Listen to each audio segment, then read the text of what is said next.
Alrighty. He's got. I turned around.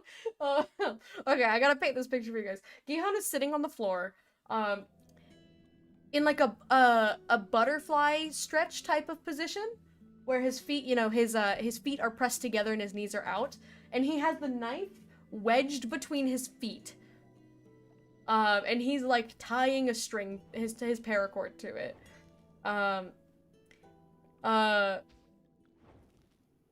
And I wasn't expecting to turn around, and just see him sitting on the floor, holding the knife together with his feet. He's doing it again. I turned around and he stopped, and I just watched him do it again. He looks so cute. He still has his hat on from work. He has this little snapback that he wears when he's at work to keep his hair out of his face. So he looks like a Pokemon trainer, okay? He looks like a dark type Pokemon trainer. He's wearing all black, as he always does. Black hat, ponytail sticking out of the back of the hat. Or it's a bun, I think. Yeah, it looks like he's got a bun today. A little bun sticking out of the back of the hat, like a Pokemon trainer. It's cute. It's super cute. And I think which watch is that? Is that your 5th one? Yeah, I like that watch. He's wearing my favorite watch. It's a grown-ass man, bro. His favorite things to collect are watches and knives, and that's such a green flag for me. I think it's so cute that he likes to collect knives and watches because it's classy with a little bit of edgy, you know? Where can I find a man like him? In my house is where he is. Well, we both are on the mortgage, so I guess it's our house. But, so full black outfit, like oversized black t-shirt, black pants. Are those the new joggers that you got? Cause he ripped his pants! Cause he ripped his pants yesterday at work! So we took him to Old Navy and we got him some new joggers. So, you look very Bay Area today.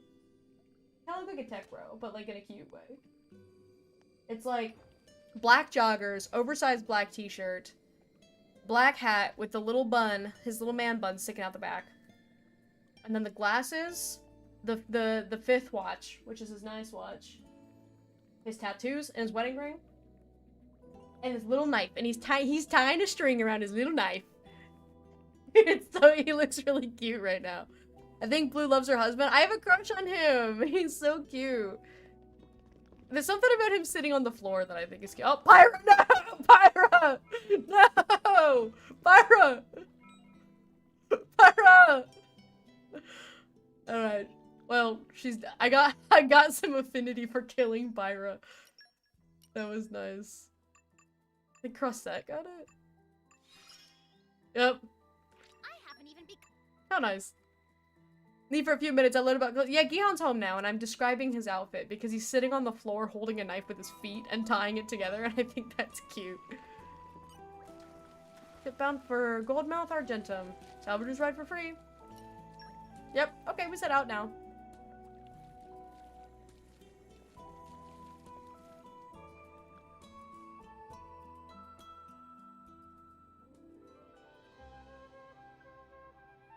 We're going back home, guys.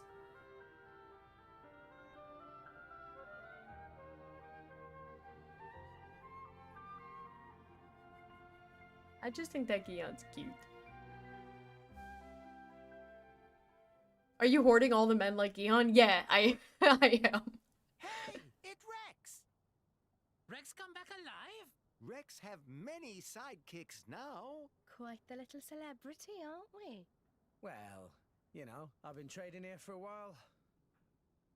Anyway, I'll find us a ride to the Empire.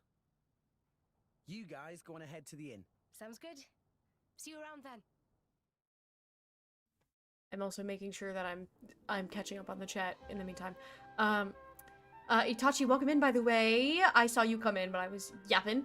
Finally got the kid I wanted. I was wanting it so bad. I forgot to actually come up with an idea for what the kid looks like. Oh, in your Tomodachi life? I remember you were talking about that. So, Gihan and Edeline had their first kid, and I'm like, they have to have the rest, because there are, canon children that Gion and Adeline do have by the end of the series, and so they had their first kid in Tomodachi life, and he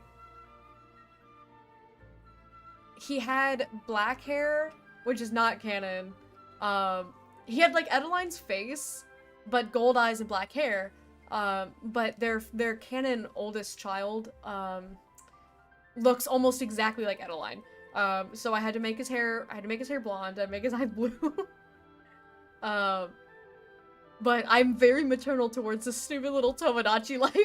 I love him so much. I'm like, this is my son. I love watching him interact with all of his uncles. I think it's so cute. He'll go talk to Xander. He calls him Uncle Xander. And so I love watching him go talk to Uncle Xander and Uncle Alette. Where am I going? I gotta go up. To go up to the inn, I think. So I also shouldn't distract Gihan with my swords and knives, and we could talk about bladed instruments. No! Do not talk to him about bladed instruments. He only keeps buying more knives because he keeps losing his knives, is what we're dealing with. Caster, welcome in! Hello, hello! Can I hoard men like Thorn? Well, Thorn isn't real and wouldn't like you, so go for it. If I ever come by, can I please grab the Gihan-like men? Yeah. You can come by and pick up some clones. I'm working on some homunculi that look just like him, and also sit on the floor and hold knives with their feet. He's still tying this thing. He's going at it. I wish I could show you guys what he's doing. How's it going? It's going great. That's the chairman's room. I'm getting lost. Here we go. Playing my favorite game series, and my husband got home from work earlier than I was expecting, so I'm happy.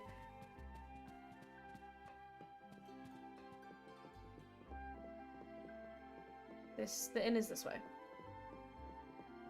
There's everybody. Look, it's all my friends. I can finally have a hot husband. Yeah, I'm working on some clones.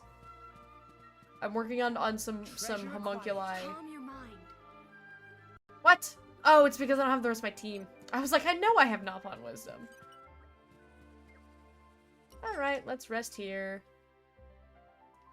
I guess just level up Rex. Yeah, I'm feeling stronger than before. I think maybe I wasn't supposed to do that. I think I was supposed to run into the room and not rest at the inn. I may be stupid, guys. I may be dumb. Morning, Rex. How's your night? Did How you is sleep it? okay? Ugh, I slept like a baby. Your paracord's too short? I don't know what your objective is here. You're just tying a rope around a knife. Yep. It doesn't come with a handle? No. You have to make the handle yourself out of string? Yep. It's a new day, everyone. Good morning. Yes, Rise and I'd shine. assume that a knife would come with a handle. No, that's extra. What? That's like shoes not coming with shoelaces. Don't you need the handle to hold the knife? I mean, I have to want to, but this is just for like extra food. I'm baffled.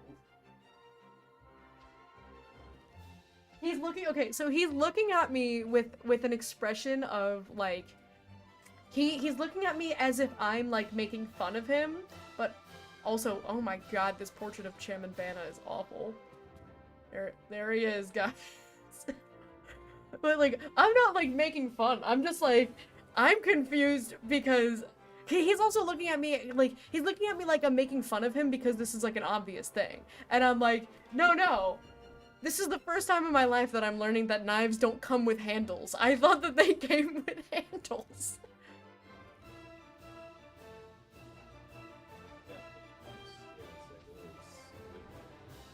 They come with scales? That's what they're called, but like, it's like the wooden parts that you would put like here. At home, you know, Yeah, I thought that's what they... But yours doesn't have that? You gotta make it out of a string? Knife thing. I don't understand. Yeah, I'm just a silly woman. I wouldn't understand these boy things. This is not where I'm supposed to be. Hang on, what is my objective? Oh, we have to go to the flight deck. We don't have to go to the inn. Just everybody's waiting for me at the inn while I go to the flight deck. I wasn't paying enough attention. You messed up. You messed up on your string?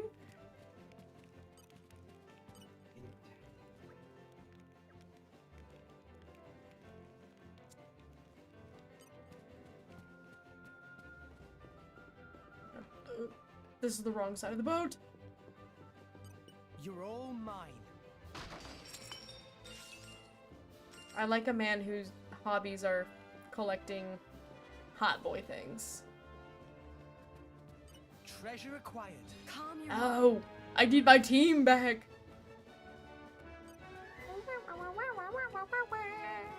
This is the way that we're supposed to go. I don't know why I struggled so much with this.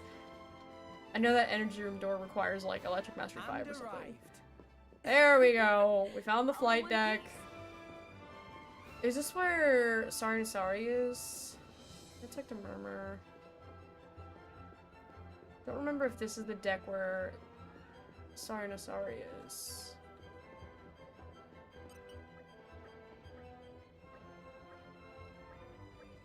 This is a Merc mission, I think.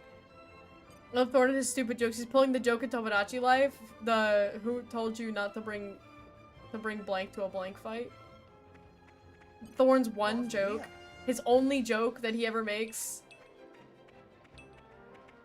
I got an oyster out of that plant. That was concerning. We'll find Sorry. Look for a ship headed to Morar Day. Not to worry, friend. Plenty space. You traveling alone? Roughly 6 people. Not big group. I offer a special discount for group travel. Let everyone board as much as like for a total of 4,000 gold. Salvager, by the way. Can I travel for free? Ah, remember not realized. In that case, I may discount that for 3,000 gold. Wait, so we can't go for free? How many you say coming on board? 6, maybe more. And how many of them are salvagers? Just me. Which means how many non-salvagers? Quite a lot. And should pay 3,000 gold. Remember, sorry, me big-hearted, but me have limits to kindness. Yeah, I'll pay. I'm not really hurting for money too much. Who told you to bring that to this? Yeah, it's close enough. I did him up on driver hard bargain. Much easier to get a discount in Araya. Oh, well, should head back to the inn and meet up with the others. I don't remember. I think maybe you can haggle the price lower. I don't remember. I don't really care to haggle. You're leaving me because you hate me? That's what I'm hearing from this. That's what I'm hearing, is that you hate me and that you are leaving me forever. You know who we run into in Morar Dane? An interesting fella. For sure. Right. So Though it I looks don't like we're know heading if out we're hitting tomorrow. that point today. Everyone, make sure you're ready by then. I don't think we are, but I'm not sure. Understood. Affirmative.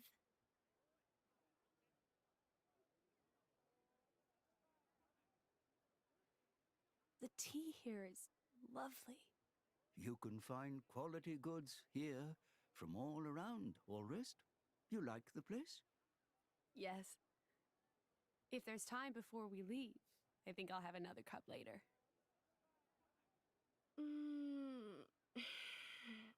Feels so good to rest in a proper inn after a long voyage. Yeah, it's good to be on familiar shores again.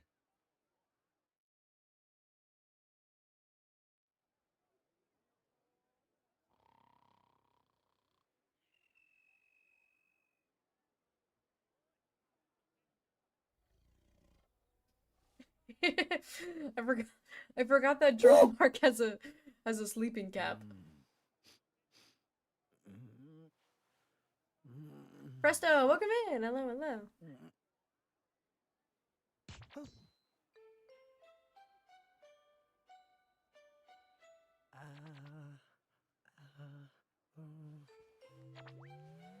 I hate this so much, dude.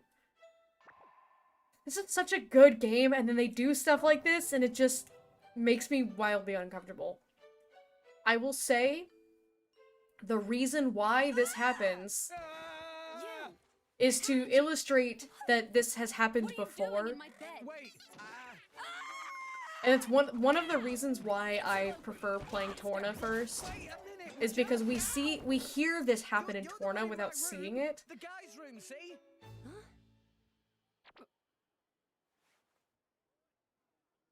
I can't believe it. I did it again. I am Love Dromart's such an hat. idiot. Is this what they call sleepwalking? Granted, I think this is You something that stare. does not add anything to the story.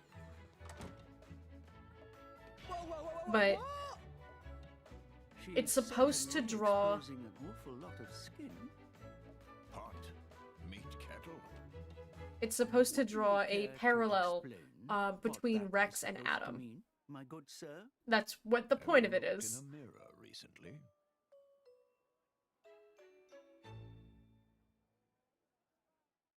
I do think the casual comment about how Azurta is technically naked, I think it's a very funny addition. Ads are running. Okay, I will pause for while the ads are running. And I'll yap more about the meaning behind the scene. Because God, is it a painful and uncomfortable scene to watch? Because again, Rex is a 15-year-old boy and Mithra is at the bare minimum 500 years old. At least 500. We don't have an exact age, but we know that it's at least 500. And so just make Rex an adult. If you want to do stuff like that, that's weird, but that's besides the point.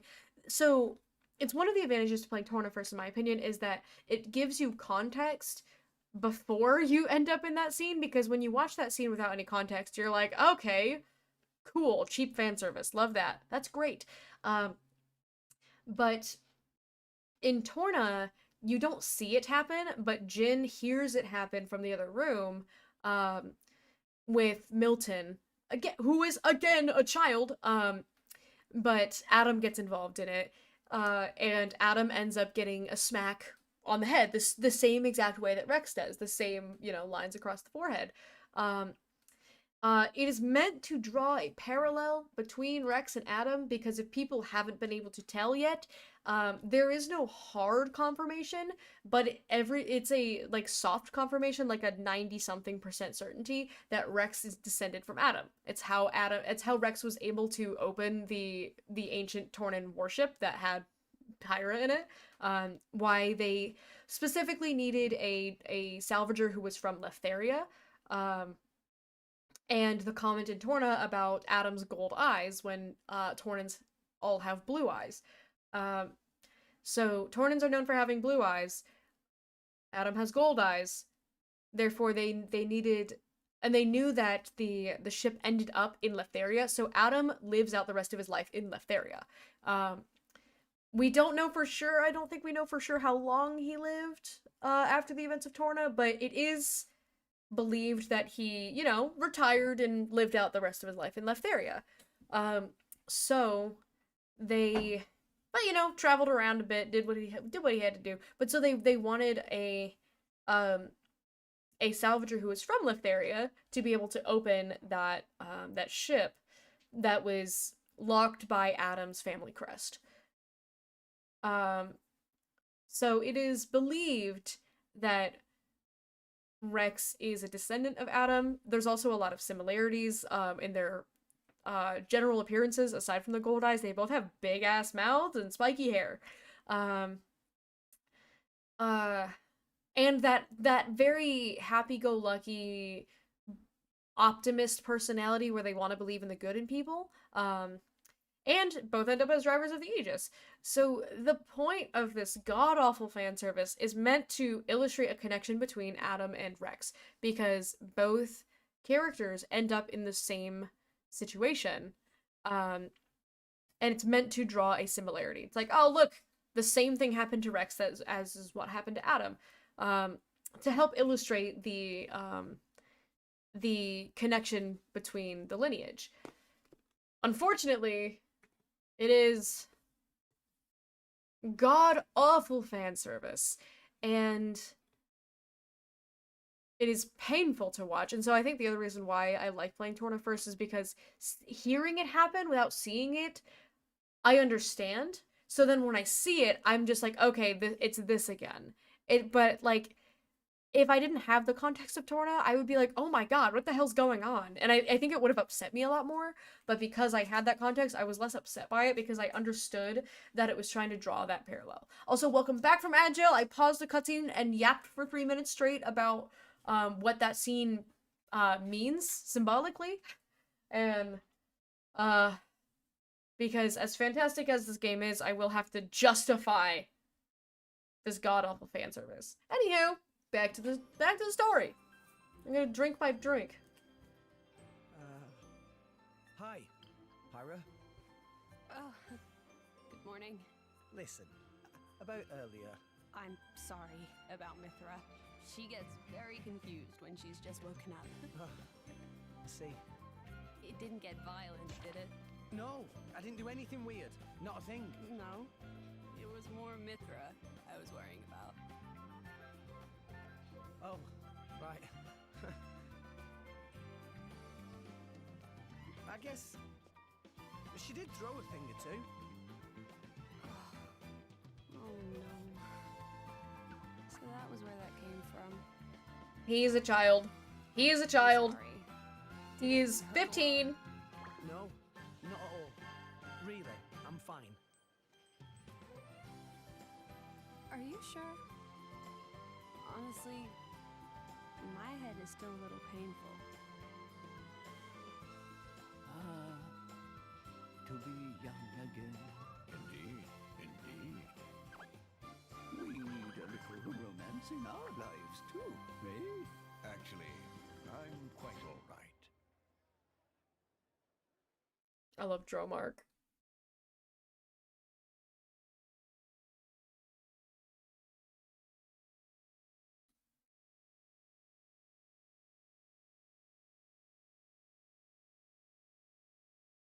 Make me the driver of the Aegis instead. I'll have Rex as my sidekick. We'll get an awesome JRPG protagonist image. Yeah, there you go.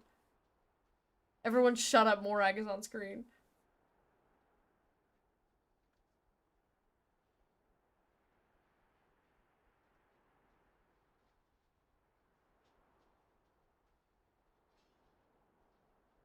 She doesn't even have to say a word to command my attention. Oh, she's so cool.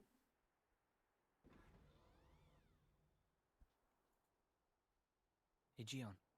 Yes.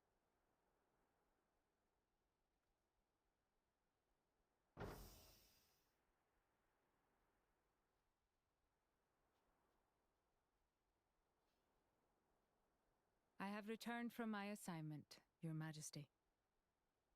Welcome back, Morag. You too, Bridget. I'm honored. It is good to see you again, Bridget. You look well too, Aegean.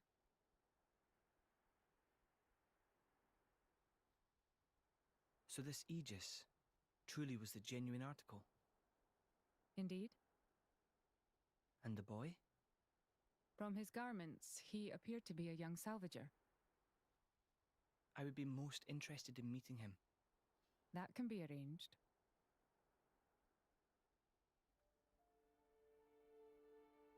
We have received reports of an attack on a ship headed for the Praetorium.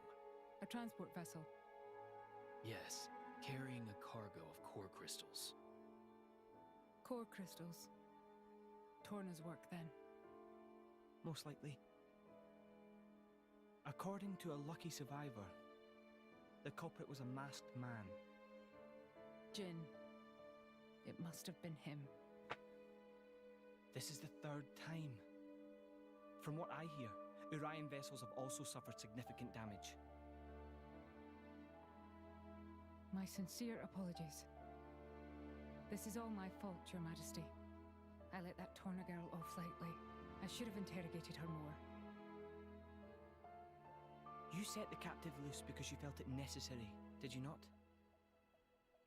That is enough for me. Besides which, if this really is the doing of that masked man, I doubt he would have been stopped, even by an army 5,000 strong. We have more pressing issues to consider. Such as? The Senate have independently resumed the excavation of Judicium. The pro-war faction, Senator Roderick. The loss of those core crystals must have made them restless. Judicium is a very delicate region. It would be unwise to provoke Uriah. I understand your meaning. If the Senate make any unsavory moves, we can take action. I'm counting on you, dear sister. I love Emperor Niall. But he looks so much like Hugo, guys! What the heck? What the freak?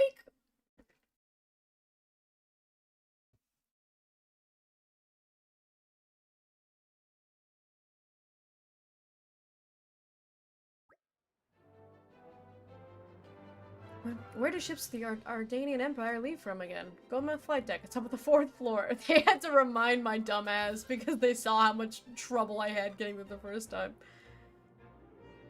Alrighty. We got the gang all here.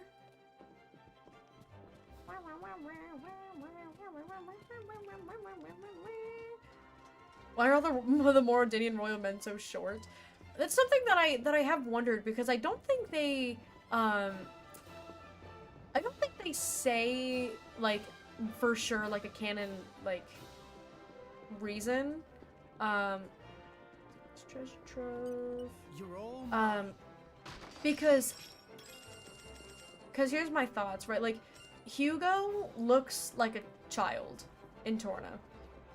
And he dies. But Niall, 500 years later, Niall looks exactly like Hugo. And they even sound the same. I wonder if it's the same actor. I'm not 100% sure.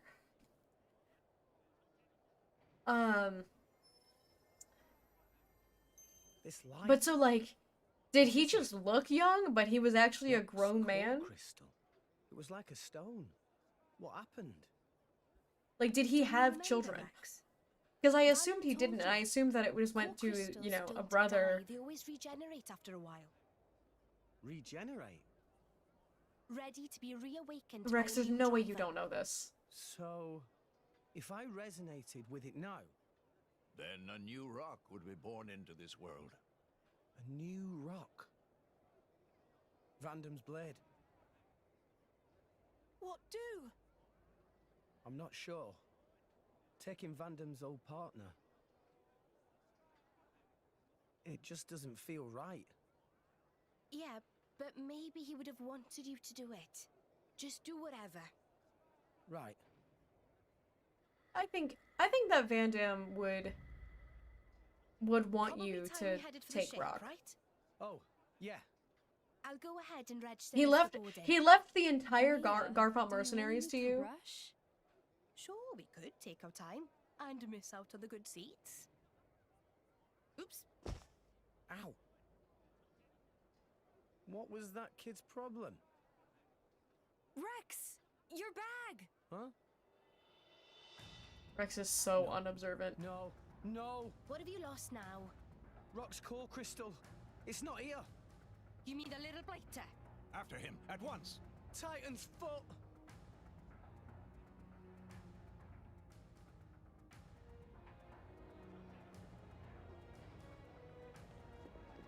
Get him! Hunt down the child. I don't think this is the right way.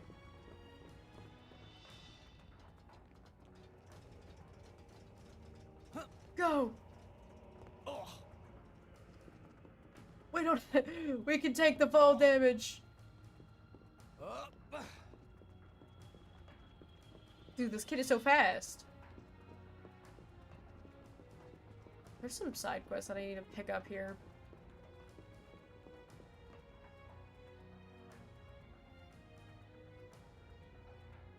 That little thief looked pretty young, right? Yeah. And those ears. Got Motti for sure. So let's see. There, that's the brat. Whoa! What do you think you're doing? Why, that little... He stole That's the other ship. crazy. What now? Let's go. Are there any other? There's one. Garum, Hey, Rex. What's the big hurry? lend me a boat. What? I mean, sure, but why? There was a pickpocket. Took our core crystal. Over there. Over there? Hold it! Bring that ship back here! This little kid stealing a whole boat. Your thief's on board that thing. Please. All right then. The key's in the slot, so you can take her right out. Thanks. I'll bring her back as soon as I can. No worries. Go get him, Rex.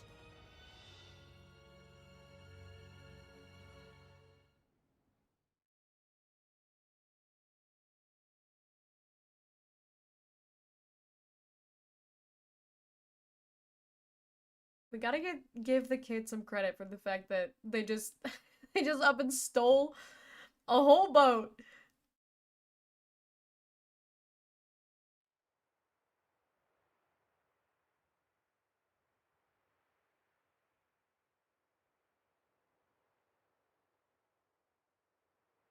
The ship! Yeah, no doubt about it. This is where he got off. He may still be somewhere nearby. Right, then let's ask around and see what we can find. Good plan.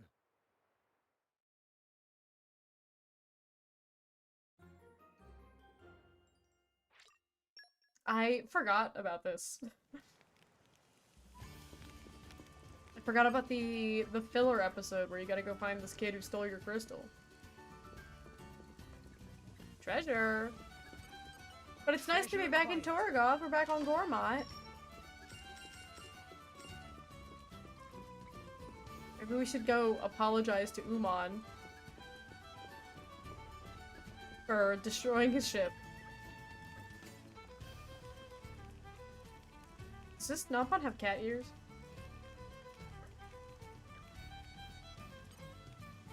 Let me see. How do we get out of the way? It's got a little, like, cat ear hat. That's so cute! It's like a little Gormati hat. That's so cute.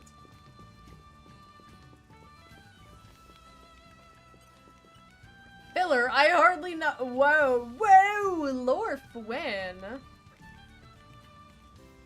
Wow, wow, wow, wow, wow, wow, wow, wow. Yeah, I remembered that something happened in between Araya and Morardain. But I couldn't remember what. I was like, I know that there's... Let's see if I can feed this guy anymore. No. We cannot. You will stay small and hungry.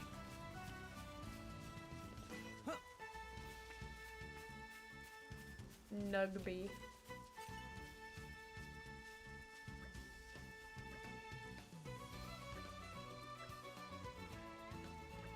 I do like that every person we've asked knows exactly who we're talking about. Not a very good pickpocket if everyone knows who you are and where to find you.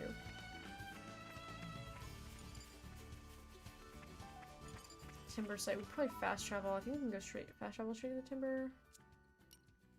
Nope, not lower.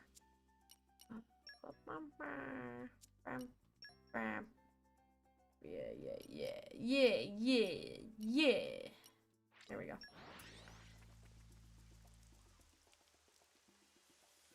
Off we go! What will we find? Otto. See, Gormati boy come running this way from the port? Oh yeah, I definitely saw that kid. Nimble little letter he is, though. Gets away from me every time. Just doing my work here, same as usual, when I heard footsteps coming from behind me, so I turned around. Who do I see with that boy? I called out to him for him to stop, but he ran off faster than usual. Yes, me, that kid's not from Torgoth. I know Torgoth kids have the guts to come all the way out here. Afraid I couldn't tell you where he's headed, mine. I'm too busy here to be chasing after kids all day. Seeing if you got blades with you, maybe you can try tracing the boy's tracks. Follow his tracks, find out where he went. Yes, we have to check the footprints.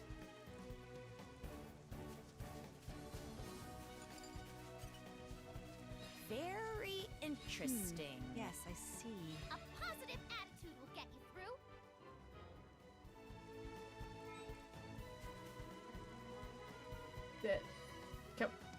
Come on. There we go.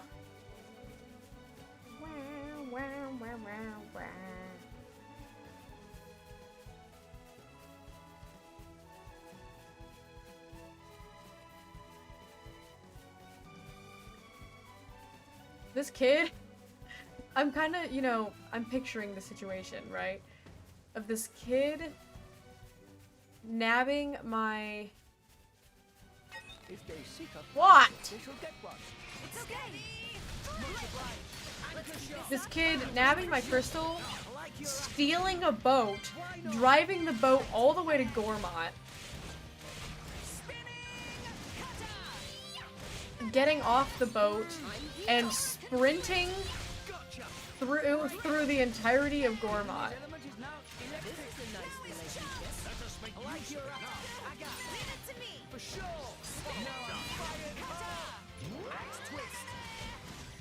Sora and Nia are on opposite sides now. Is that going to bother me? True that. You made a great decoy. We will find out. Where are the footprints? Where are the footprints? I remember this from Torna. What have we here?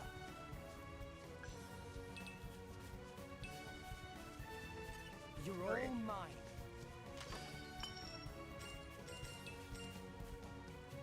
Okay,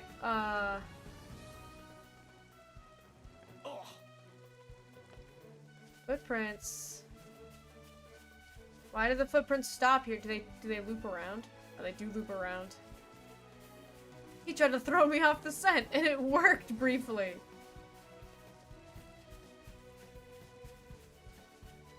It's also 800 meters away. Like, surely I could fast travel, but I don't know where they want me to go. Apparently they just want me to go to Uman's shipyard. I'm just going to fast travel to Uman's shipyard. Look guys, I followed the trail the whole way there. There's a heart-to-heart over here that I want to do though. Is this where the tracks end? This is...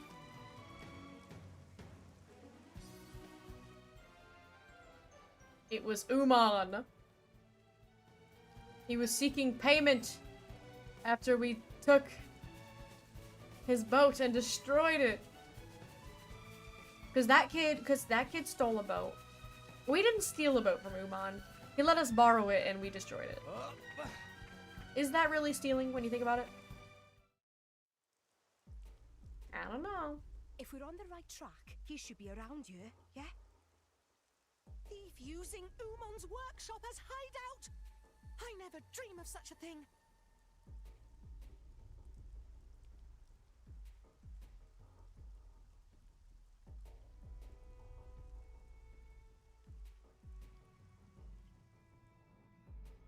That's him. Let's surround them so he can't run. Gotcha.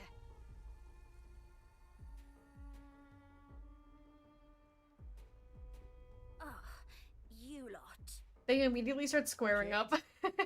Also, we did not surround them. This is not a surrounding formation. Damn it. Look at you. You're only kids. Why don't you just give back what you took? We'd rather not hurt you or anything. You're basically a kid yourself. Oi, I'll have you know I work for a living. Another comment about Rex being a kid. Hand it over. Not long after we had a shot of a woman fully rubbing her boobs on him.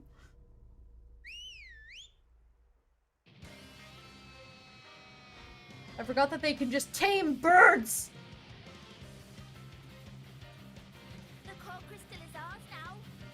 Then for now seems like a multiple day project. I'm proud of you, Gold. You're doing a great job. And I hope that it's going better than my DIY that I was doing today. Alright, let's go.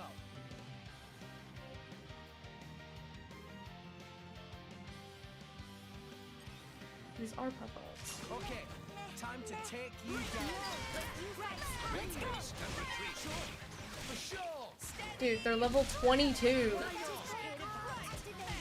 They don't even know that I just did a side quest where I had to fight like 7 level 32 guys at once. And I won. You don't stand a chance. Hyra also just said that they don't stand a chance. How'd you feel about that, small children? Well, we took it by force. Just like you wanted us to. Oh my god. Titan's foot. You're all barely 10 years old.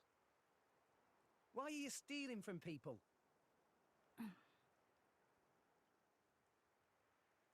Look, keeping your traps shut won't help anyone. My lady, be a little more gentle. Why? They're only petty thieves. Be that as it may, they are still children. Look, I'm sure there's a reason you're doing all this. Are you just that hard up?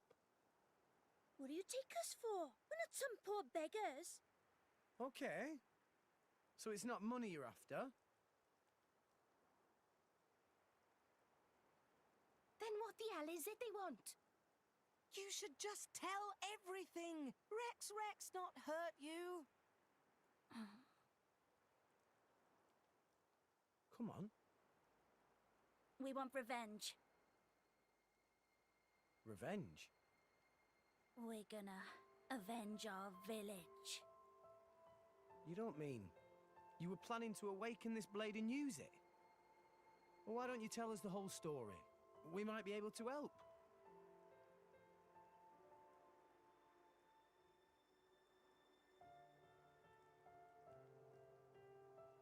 Bandits attacked your village?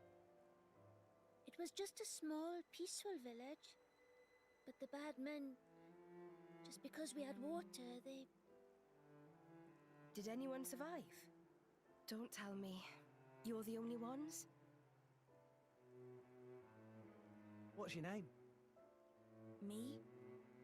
Why do you want to know? Please, kid? It's Reese.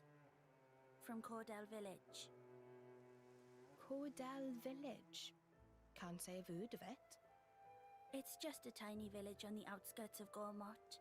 Not many people know it. Okay, Reese. I get why you did this. But still, it's not right to steal from people. Besides which, awakening a blade is dangerous.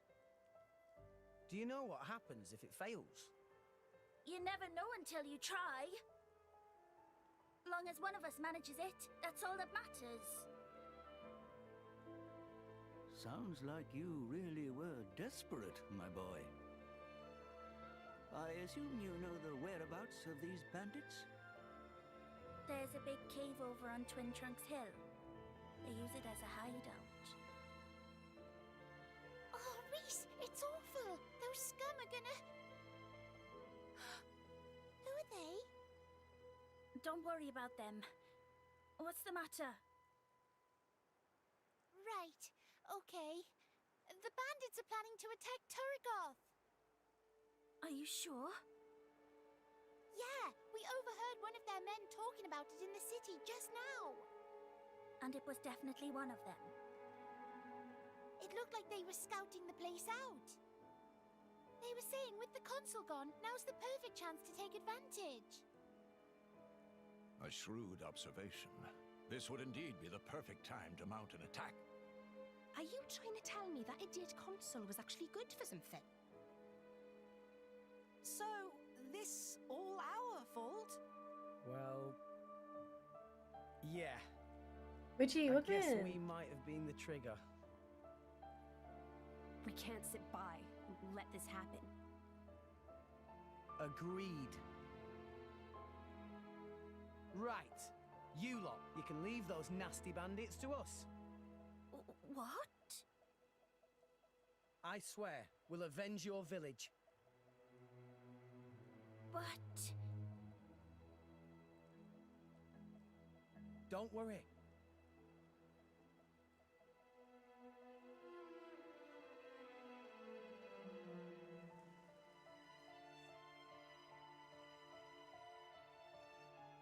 By the way, name's Rex.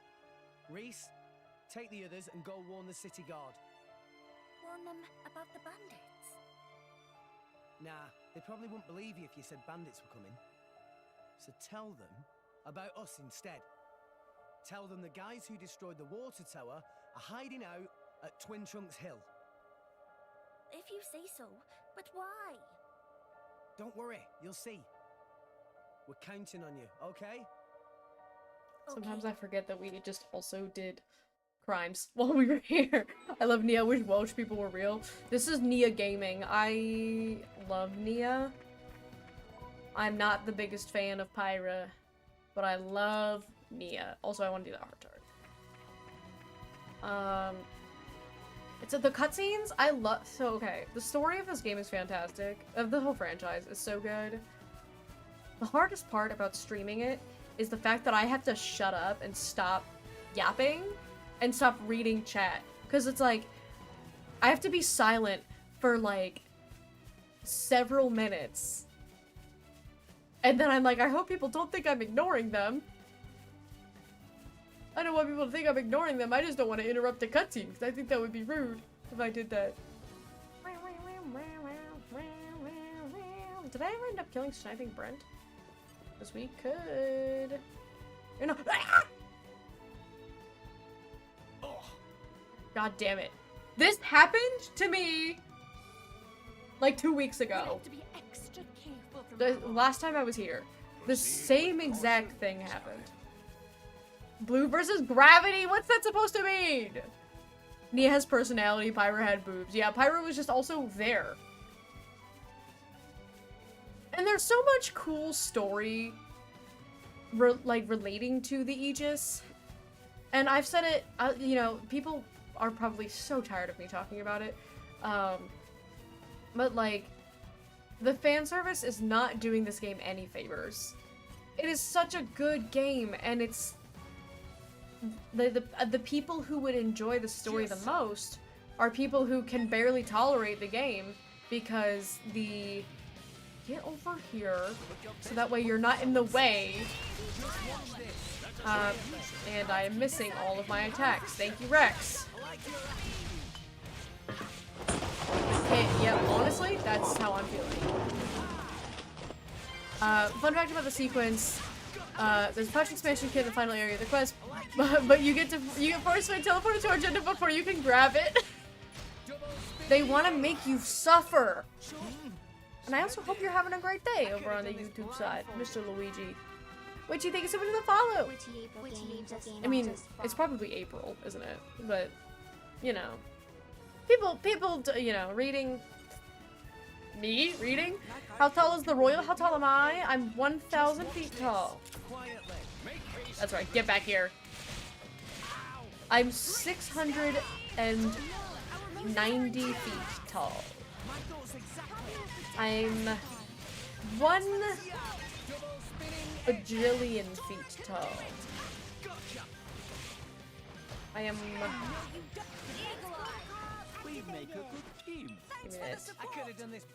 I don't care enough about the 2 gold that's right there to risk falling and doing this again.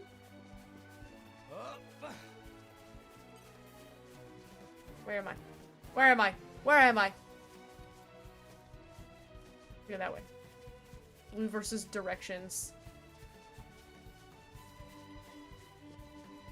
Rex, go up and around. Oh, stop. Do I have an environmental check to get over here? Come, winds. It's okay, I'm actually goated. I'm goated, I'm goated!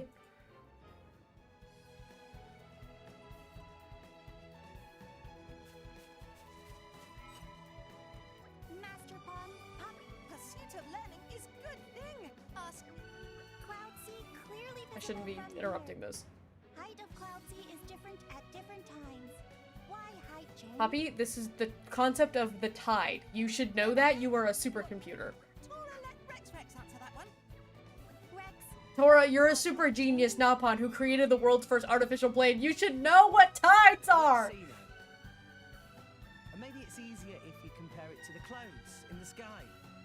No, it's not. It's just explain it like the water in the ocean. Some clouds very flat, other clouds big and fluffy. Yeah, that's what I mean. And the shape doesn't stay the same forever. The cloud sea is the same way. It's not always a flat surface. Sometimes it gets... Sure. The height and shape of it isn't constant. It's always changing. Not suddenly like the weather, but gradually. It's more likely than not to change overnight. Yeah, that sounds about right.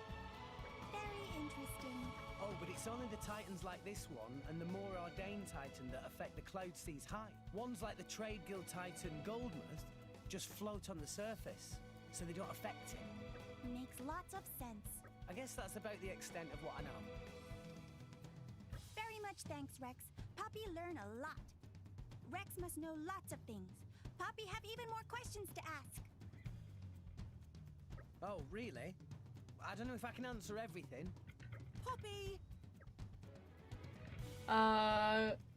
Should not bother Rex too much, or try ask Dromark.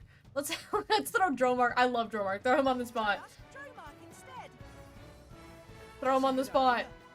I reckon Dromark is more knowledgeable than I am.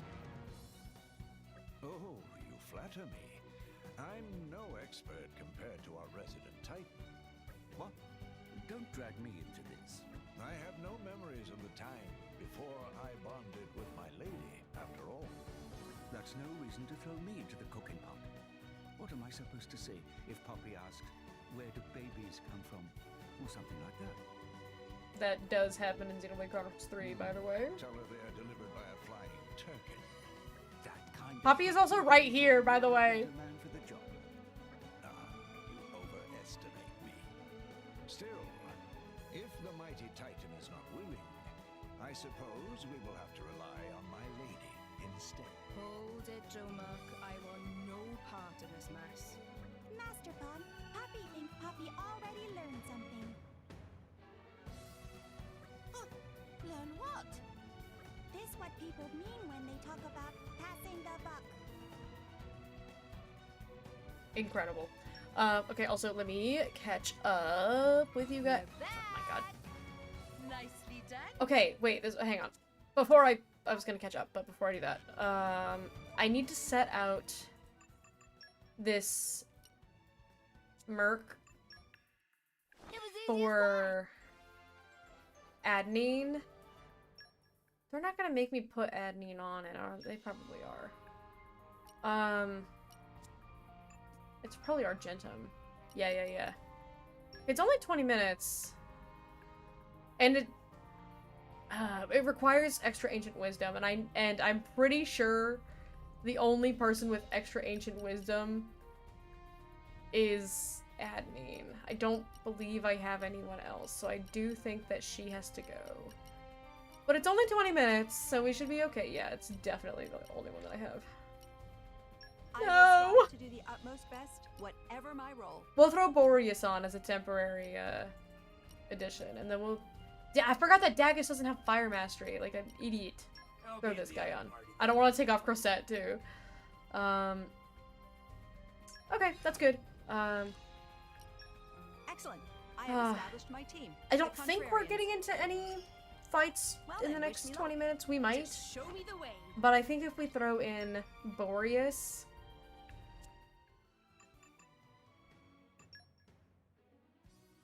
I might need to overdrive Boreas. Yeah. Let's overdrive Boreas. No, wrong menu. Blades.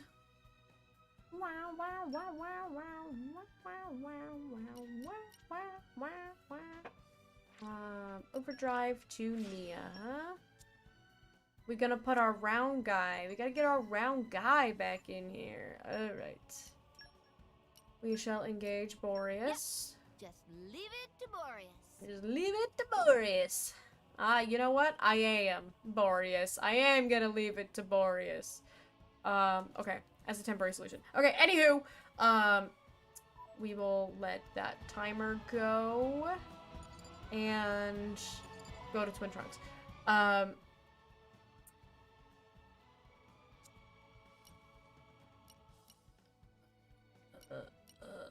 Twin Trunks is here.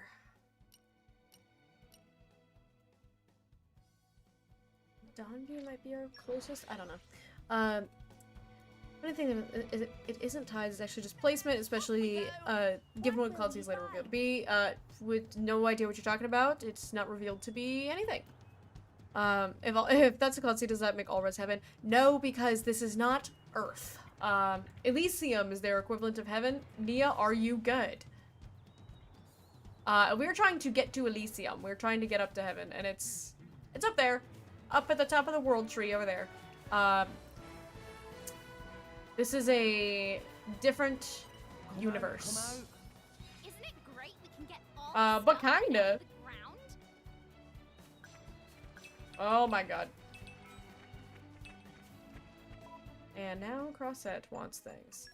I can't, all a girl wants to do is catch up with chat, but then everybody's got affinity stuff they want to go over. There's so much to... Poor Boreas.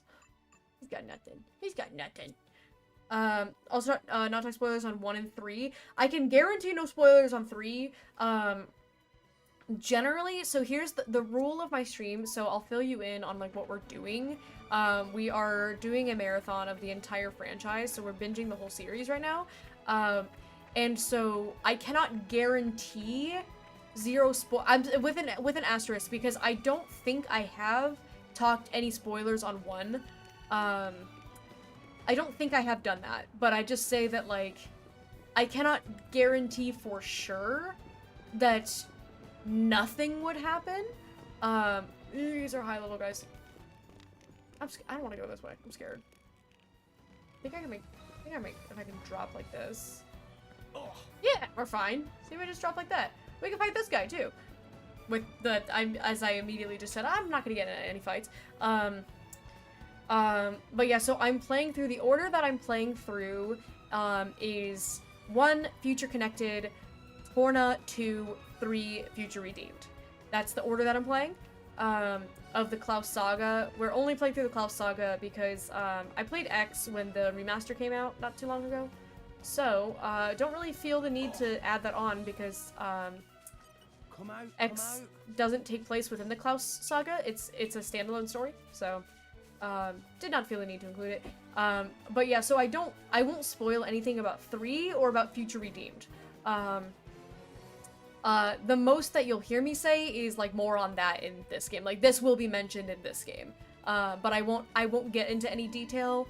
The only reason I say stuff like, oh, that gets brought up, or that will be addressed in this later game, is to illustrate to people that, like, comments that certain characters make or things like that have a purpose, because I like it when people understand that there's a purpose to the comments that are being made and it's not just like for funsies. Like, it's like, yeah, like this callback, there's callbacks to this later on, but I won't spoil anything story related or character related. I say character names every now and then, but I don't say anything about the characters that I would consider spoilers. I'm very anti-spoiler, so I try to make sure that it stays the same. In all of Xenoblade 2 so far, I don't think I have said anything that would have been a spoiler for Xenoblade 1. I just, like I said, I preface with, like, I can't 100% guarantee that no spoilers will happen. However, just because that has already been played on my stream, so it's safe for people to bring up. But... Like people in my chat are allowed to bring up stuff from 1 because we've already played it. So, like, the stream rules, they're allowed to do that, but nobody has, and I don't think anybody necessarily will, until we get to the end of 2. Because when you get to the end of 2, there is stuff at the end of 2 that is related to stuff from 1. And it's why there's, technically, you can you can play 2 and 1 out of order. I played 2 first and then I played 1, but in hindsight, I would recommend playing 1 first before playing 2 because there is some stuff at the end of 2 that does tie into 1, and it's stuff that it wouldn't mean anything to you at the time, unless you played 1 first, and then you're like, oh wait, I understand what they're talking about. But yeah, I played 2 first, so I was in the same boat. But yeah, a very long-winded way to say, this is guaranteed spoiler-free on Xenoblade 3, and probably no spoilers on Xenoblade 1, at least until the end of 2. But I cannot 100% guarantee it, just because I did tell my stream, like I've told chat that it's okay for them to bring up stuff, but nobody has, and I don't really think anybody really does. Yeah.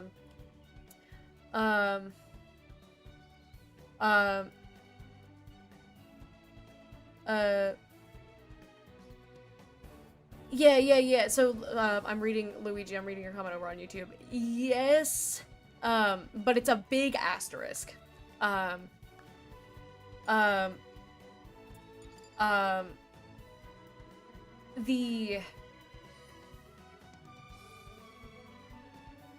think it's too big of an asterisk, because welded, I think welded is an accurate word. The kind of welded, I think, is an accurate term, but I think kind of welded is not strong enough, because it is not considered,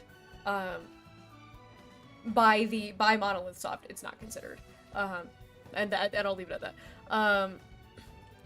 This is a nod to the time when this character died. Yeah, remember when this character died in the game that you haven't played yet? Yeah, no, don't worry. I don't do anything like that. I'm very passionate about Xenoblade Chronicles, which unfortunately a lot of people who play this game are very passionate about it. And so I'd like to point out more development things about it. Also, important question, have you played Torna? Because I cannot guarantee that Torna will not be brought up.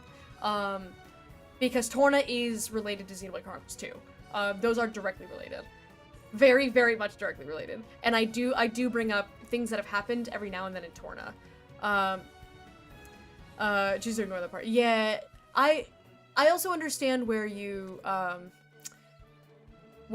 with, like, choosing to ignore that, Luigi. I've heard conflicting things, so I'm with you there. I'm good at spotting callbacks even if I don't know what they're calling back. Yeah. Because I know, so there's stuff that happens at the end. So because we haven't played through 2 on stream, I'm not going to talk about the stuff that happens later in 2. To keep it spoiler free for chat, as per my own stream rules. Is it night time already? Please consider taking a rest. I heard Neandro Mark and I lost my train of thought.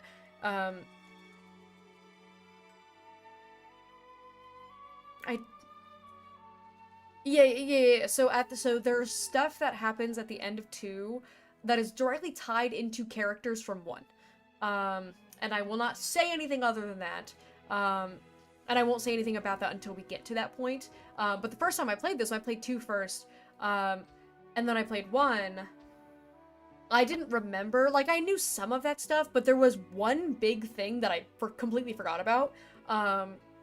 Huge thing that I forgot about. So I played through 1, and it didn't really click with me, and then I watched my friend play through the end of 2, and then it hit me. After I played 1, I was like, oh, that's what that is! I understand now! Because I had kind of forgotten about it. Looking for 2 streams to ride the high after me. That's also very fair. Welded? Gion, I'm having a conversation with, on the YouTube side that, sometimes Luigi will say stuff and he'll say, don't tell Twitch this, but, you know, blank, because I've played the game. And the YouTube comments don't show up on, the overlay or on, Twitch side. So it's fine for them to bring that up because, so I'm reading it and, like, keeping it vague. I'm like, yeah, I got you. Not gracefully integrated. Yeah. Haven't beaten Torna, just started. Okay. I will try to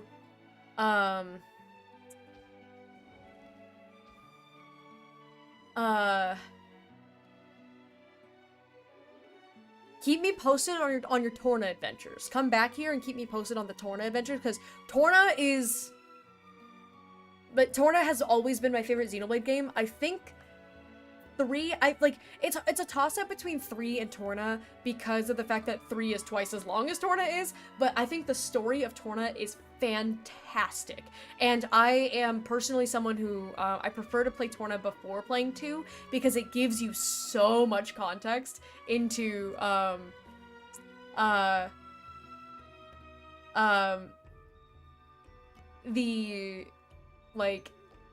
the story of 2. I've always said that if you want Jin to be your favorite character in all of Xenoblade, you should play Torna before you play 2. Because if you play through 2 with the context of Torna, it'll tickle your brain in a way that makes you understand this, like, silent narrative about Jin being the main character. It's a preferential thing, but Jin is my favorite character. I love him so much, and I think his story is so well written. It's a fantastic story. Torna is such a treat. It's such a fantastic story. It's so good. So that's why, so sometimes it gets brought up because if something happens in 2 that is connected to Torna, which right now, nothing happens in the foreseeable future. I think the only thing that happens that is related to Torna, that I'm not going to spoil anything, but the only thing that happens that's related to Torna in this whole next story beat is one character that we meet that if you just started Torna, you've probably already met this character if you're anywhere further than like 30 minutes into the game. So it's like, that probably won't be a spoiler, especially because we get to that at the end of chapter 4, and I am at the very beginning of chapter 4 right now, so there's still a few days before I'm gonna hit that point. So you'll definitely be there at that point. But that's literally the only thing, is that I'm gonna be like, yeah, this is a character from Torna. That's pretty much it.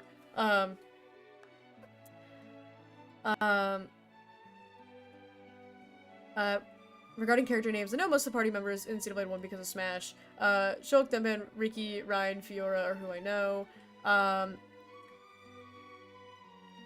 Yeah, I think there's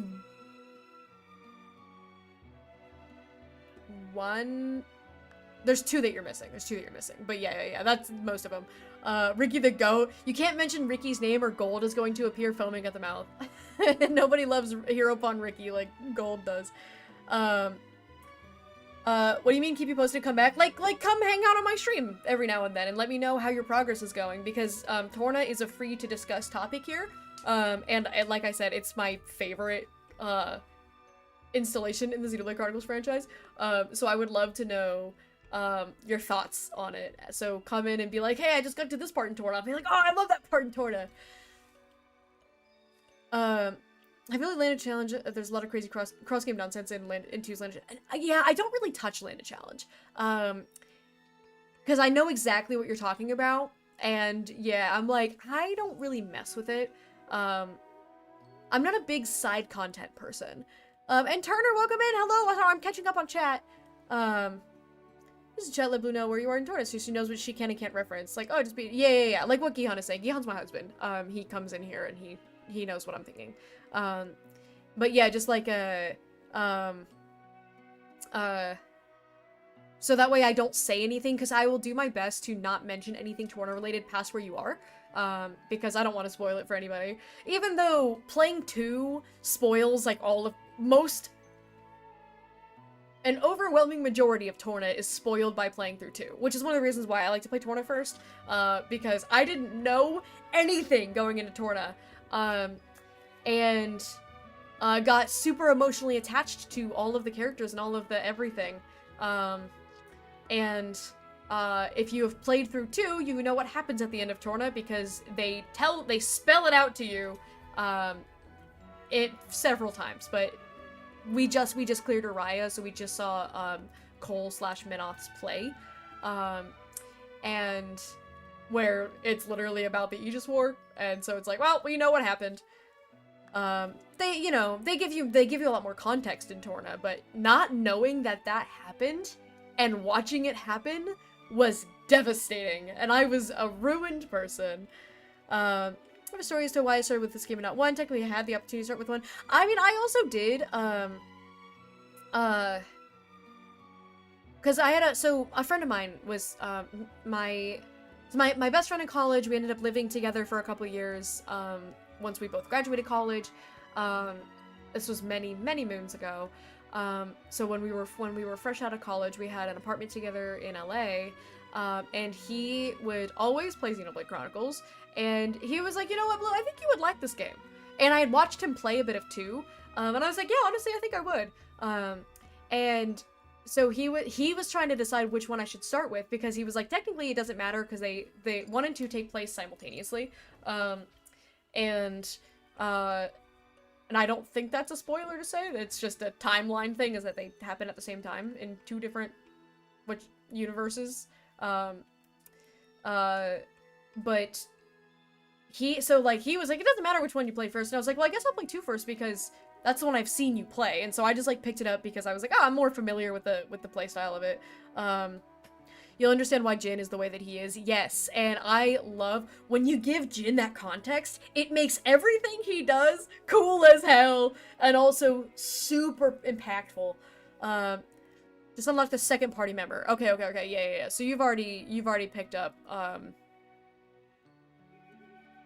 like, so by second party member, that would mean Adam, right? So you would have, because again, we are okay with talking about Torna.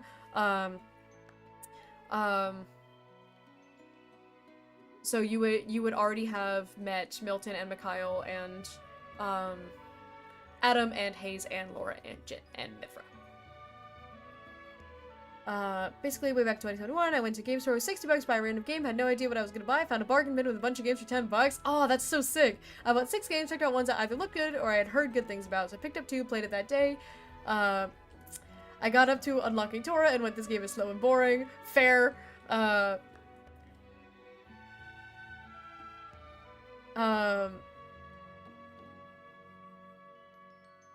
Then a huge Xenoblade friend of mine took 100% at every game and encouraged me to give the game another go, and he watched my entire playthrough. Yeah. Doesn't matter which one you play first, is painful with 3. Okay, so when people say it doesn't matter which one you play first, that was before 3 came out.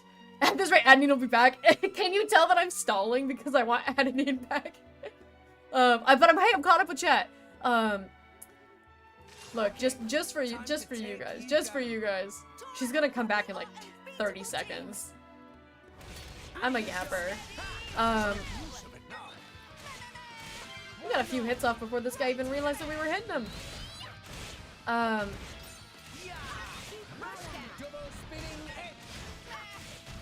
Not good at talking and fighting at the same time. It's not the back. Okay. Nia, are you... Okay. Oh, big dinosaur down there. To finish this combo off with Boreas instead. With our round friend.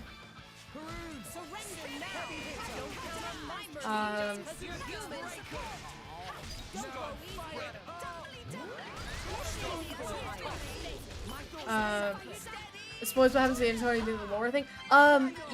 Yes, but not only that. Just like genuinely like the entirety of the whole Aegis War. Because with Laura, I wouldn't really hardly consider that too, like...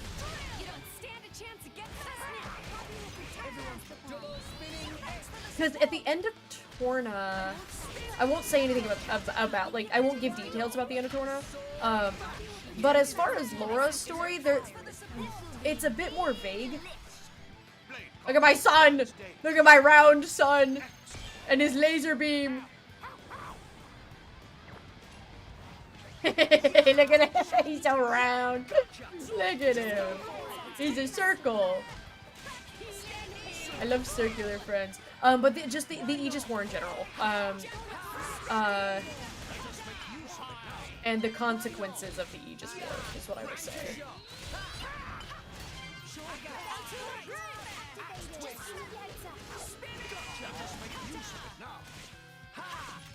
I'm gonna swap to Faroon first. It'll be the steam bomb.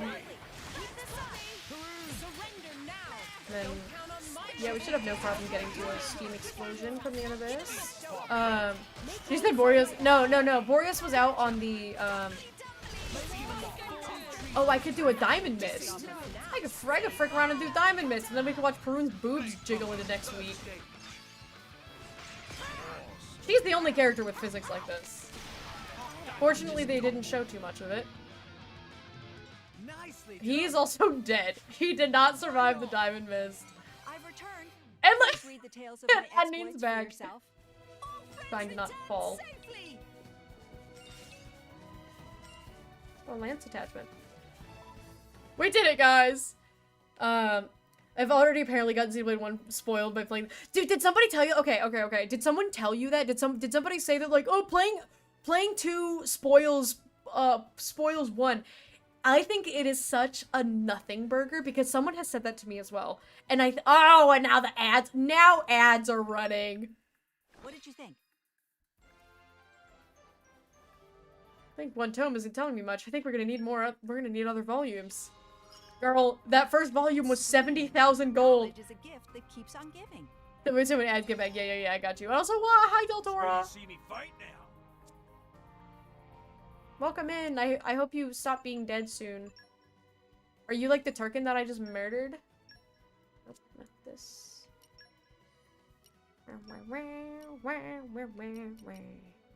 You just leave it to me. I'll use my brains to put this team to good use. I got a lance. I think it was an item. But I like my auto attack things. Not worth it. Not worth it for Faroon. Okay. Continue on with our journey. Very slowly because ads are happening. There's a big dinosaur down there. You guys see him? Probably a Dinosaurus. And arrived. All in one piece. I don't want to get into it before the ads happen. I mean, until the ads come stop happening. So I'm gonna beat up these guys in the meantime. Gonna frick up a bunch of level 12 Durkins. They're not even gonna know what hit them. They don't even know what's coming.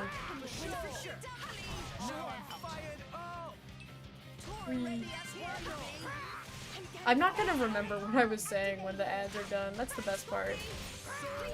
The best part is that it's all gone.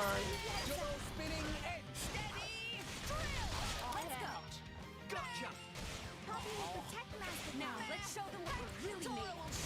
We'll beat them with the power anchor shot. Even with the power of friendship. This is the power of ad jail.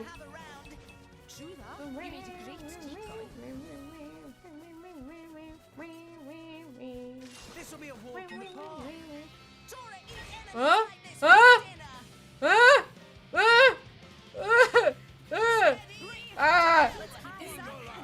Hang on, get out of here. There's a level 75. We're just gonna gloss over the fact that that guy's level 75. We're leaving. We're not beating a level 75. Huh? What if I run into the cutscene? Oh yeah, I got Brock's crystal back. I can resonate with him. That's probably what they want me to do here. Because I remember this. But are they gonna let me, or do I have to do it in the cutscene? Welcome back from ad jail. Yeah, I have to do the cutscene. Okay. I'm gonna get Wolfric at some point. I started getting chased by a level 75 bird and I got scared. Hang on, let me see what you guys are saying. Definitely in the other camp when it comes to spoilers. We will see what Gihan means by that shortly. I'm back. We had another friend, another one who I played this whole game with, who's basically guilt-tripping me into playing 1 first. But if you play 2, you'll miss out on so much. It'll spoil things in 1. And I was already wanting to play this because I already owned it. Didn't want to buy a game I might not even like. Not sure if the long message right above this one sent. Yeah, like the one where you said that you're back. Yes, that one sent. If there's one before that, then no. Yeah. Okay. So, I had somebody say something similar to me, right? And I think it is such a nothing. The thing that, and I'm not gonna say what does or does not get spoiled. But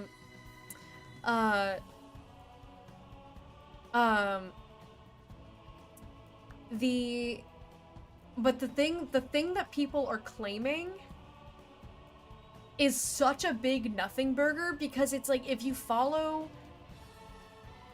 Okay, so two things. One, if you follow the plot of JRPGs, then you would expect the thing that supposedly gets spoiled, you would expect that to happen in Xenoblade 1. If you are adept at understanding JRPG stories, pretty common. I think the biggest related thing towards the spoilers is all stuff that I personally did not even retain anyway. And it wasn't until I played through 1 and then came back and watched somebody play 2, and then I understood it. Because it's this, I've had this conversation quite a bit with people where, like, so I have some friends who, like, have been playing games that I really like Xenoblade or, like, Clair Obscur I'm really into.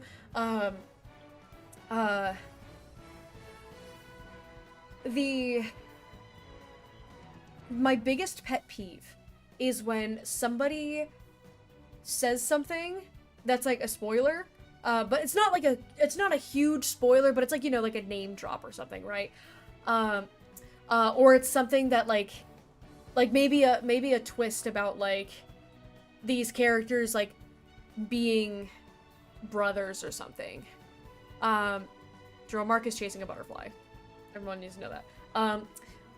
Like a character relationship plot twist or something, right? Like some sort of twist like that, and somebody mentions it in the chat to a person who hasn't played the game before. That person does not know if you are serious or not. The thing that lets them know that you are serious is when everybody else starts going, "Oh my god, spoilers, guys, don't spoil it!" Like, if you just ignore that comment, or if you're a mod, just delete the comment before the streamer can see it, but if you just ignore it, then the streamer doesn't know that they're being serious. That could just be like a theory. So I've had a friend of mine was playing through Clair Obscur, and somebody in her chat also didn't play the game, and so it was his first time seeing it as well. And he straight up said things a few times that were spoilers. But instead of being like, "Oh my god, spoilers," I just didn't say anything because I was like, she doesn't realize that what he's saying is true. I don't think he realizes that what he's saying is true because he's just throwing ideas around. He just happens to be correct about some of them. Or he would like look something up and he would say something about a character, not realizing that it's a spoiler for like a reveal that's like later on. And so like, I just wouldn't say anything because then it wouldn't mean anything to the streamer. It doesn't give it any weight. So similarly, there are some names that are dropped at the end of 2 that people consider to be spoilers. I don't think it's a spoiler if you haven't played 1 because you don't know those names. Those names don't mean anything. And they just go in one ear and out the other, and they're just gone. And then maybe you play through 1 and then you connect it and you connect those dots and you're like, "Oh yeah, wait, that's what they were saying in 2. But if somebody says, "Oh my god, they're spoiling this, they're spoiling it," now you're retaining it because now people have pointed out that thing is a spoiler. You now know that it's a spoiler, and so now you're going into 1 being like, "Alright, I understand that this has been spoiled for me." If people didn't say anything, it wouldn't have meant anything to you. You would have had no idea that those names had any sort of correlation into 1. If that makes sense. So it bothers me. It bothers the daylights out of me when people are like, "Oh, that's a spoiler, that's a big spoiler." Because it's really, like, it's only a spoiler if you guys are pointing out that it's a spoiler, because now the person who's playing and experiencing for the first time now has that spoiler tag associated with that knowledge. Otherwise, they wouldn't have known, and it wouldn't have meant anything. Also, I want to see what Gianna's saying. Fun fact, for post-game character building, it's actually recommended to fight very late game enemy 20 levels under for maximal XP gain. I know there's some, so I never really messed around with like super bosses, but I know you can go around and fight like level 200 super bosses. Which is really something riveting. I don't mind spoilers at all because there's no twist good enough to save a bad story. I do think that's true, is that there's no twist good enough to save a bad story, but I like a good twist.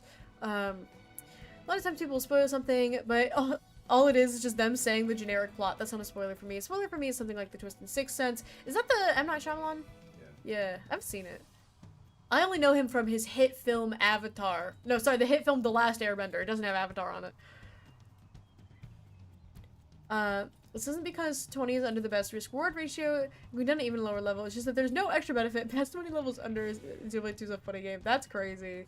Yeah, I've watched my best friend slash former roommate, I watched him do some super bosses. And it is really something.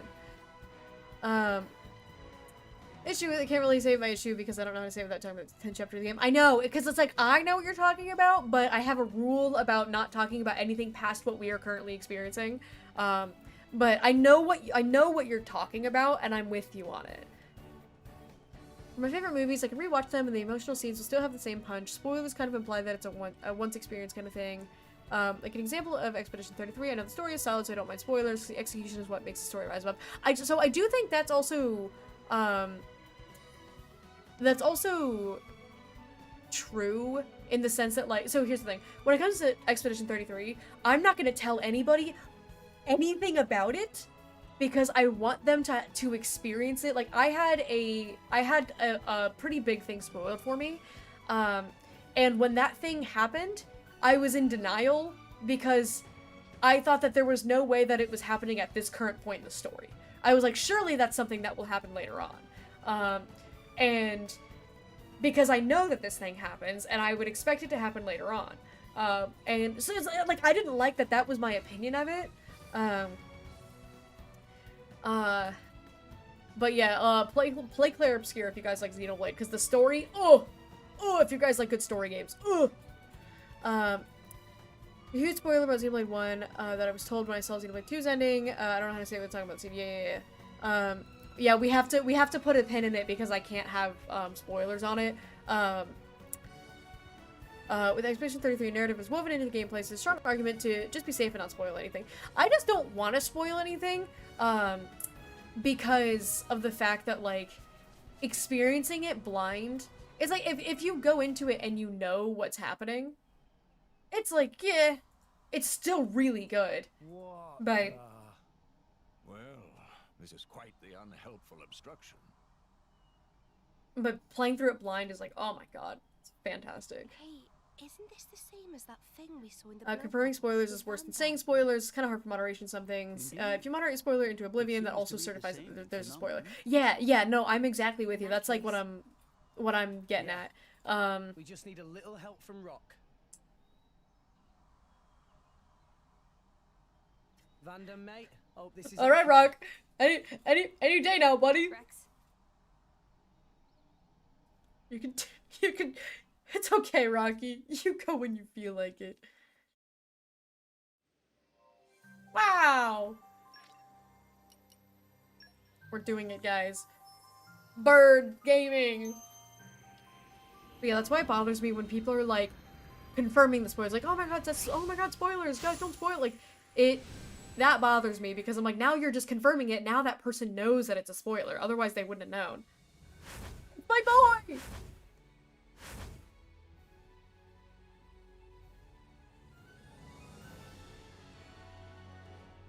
My name is Rock.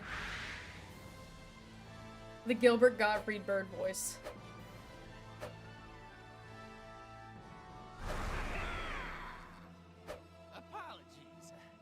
Force of habit. I love Rock. The voice is really something, but that's my boy. Do they want me to set him? Or do I just need to... Yeah, I think I just need to resonate. Rock is so cunty! Did it! We got Rock gaming! So, you are my new driver. Bit of a scrawny one, if you ask me. But, oh well, it's good to meet you. Thank you, Rex. Like Van Damme, eh? Van Damme? Who is that? Oh, right. You wouldn't remember since you've been reawakened now. He was your old driver. My old driver?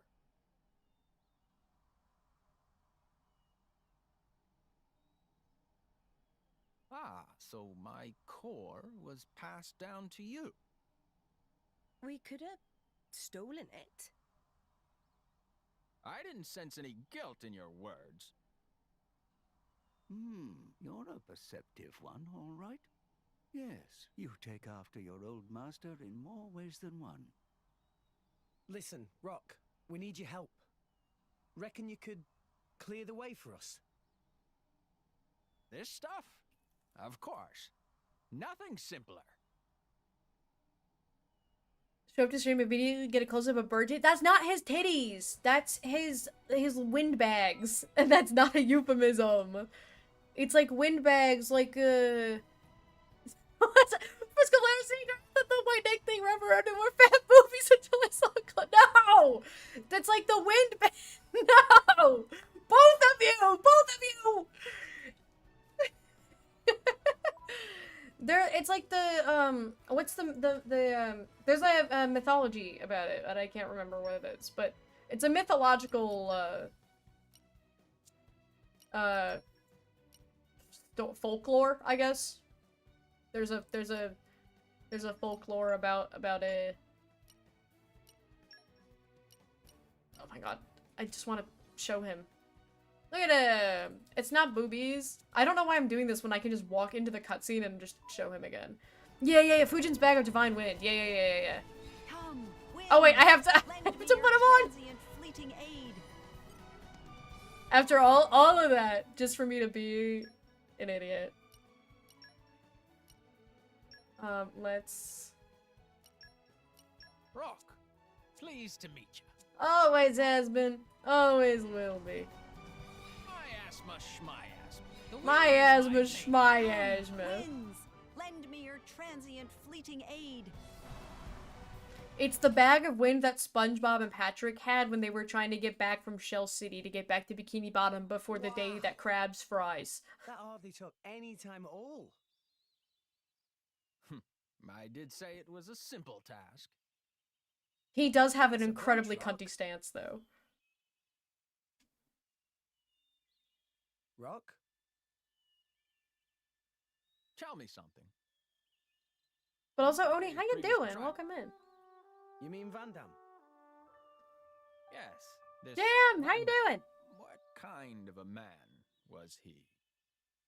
We're debating the ethics of he was incredibly strong. Windbags. He looked kind of scary, but he was kind too.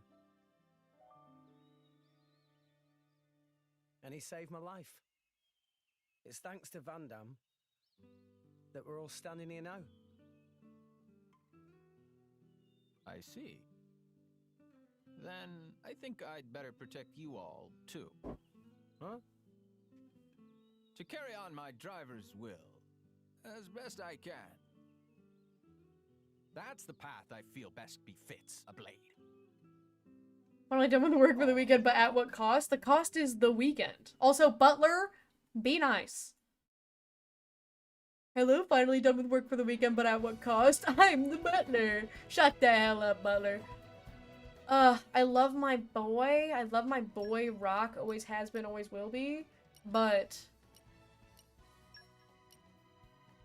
elemental composition. We have adenine. I would have to replace adenine, which is not entirely out of the question.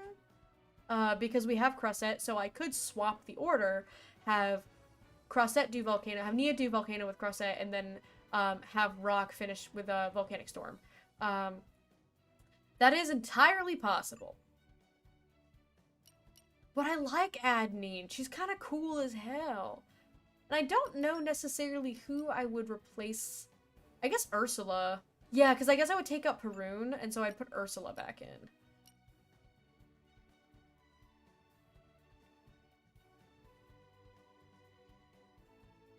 Butler understands me. No, what? He hates you. I love this game. I hate how it feels the need to shove boobs in my face all the time. Absolutely. It is, upsetting to me. And 2 is the worst one, because I know you haven't played 1 or 3 yet. 1 and 3 are not nearly as bad. Not nearly as bad with the fan service. There's a little bit, as there would be with pretty much any Japanese media, but it's more like the fan service in Xenoblade 1 is mostly like, oh, there's a party member who is well endowed. Well, not even that much. But there's one party member in whom all of the like armor that you can get, like all the alternate outfits and stuff, so many of them, her boobs are just out in it. But those are all like optional outfits that you can change her into. I spawned 3 potions out of that, that's crazy. But she's not even like that, like, it's not like Pyra Mithra levels by any means. And in 3, it's kind of the same where like the fan service, or you know, like the pretty ladies in 3 are more so just like every now and then you'll meet a side character who happens to have like a large chest or a larger chest, and that's kind of it. Yeah, 1 and 3 are like prudes in comparison to this game. Yeah, like compared to 2, the difference is night and day. But you know, like you'll meet a character every now and then who happens to have like either like a low-cut shirt or like a larger chest in 1 and 3, but that's the extent of it. It's just like, oh, this woman happens to have boobs. Whereas in 2, it's like, this woman has boobs and they're in your face. And now here's a close-up shot of Pyra's thighs and ass. And it's like, okay, cool! Didn't want that. I'm not saying you're wrong. Just remember, we're not here to kill anyone. I'm here to So kill mind you people. don't go overboard. Was Rex not going to avenge Village? There's more than one way to do that, right? Play story games with my mom a lot. Fan service making me really not want to because it feels hell embarrassing. No, right? Right. Let's go. It's the perfect example of like when I was young Put down your weapons. You're not and gonna I would hold like that watch city. anime and my dad would walk into the room and then like there's just like a half-naked lady like tied up and I'm like, no, I'm watching an action shonen anime, I swear. What do you think? Blair, the naked cat lady, she just shows up sometimes, guys. It's fine. This is a show about cool weapon people. Like, that's it. When I lived with my parents, that's how it was. And, God, it was awful. Michael, welcome in! Naturally, in Xenoblade 4, the pendulum will swing back to— There is no Xenoblade 4! There is not a Xenoblade 4. They have said that the Klaus saga is completed and that there will not be another Xenoblade 4. They said that if they ever made another Xenoblade Chronicles game, it would be more like X, where it would be a standalone, because the Klaus saga is completed. I think if they made a Xenoblade 4, it would be a huge— without saying anything about without spoiling anything. The ending of the Klaus saga of Xenoblade Chronicles is so good. Oh, I didn't mean to do that. Apparently I'm doing the combo now. It is— hang on, who are we need to be targeting this guy. The brain.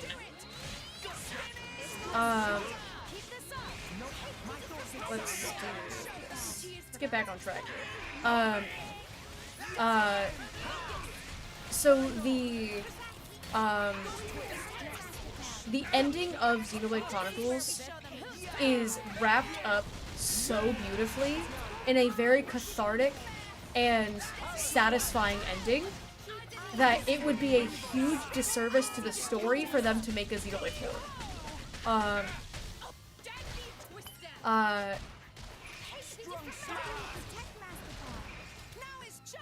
Heartbreaker, Gruzeg. Mia is dying.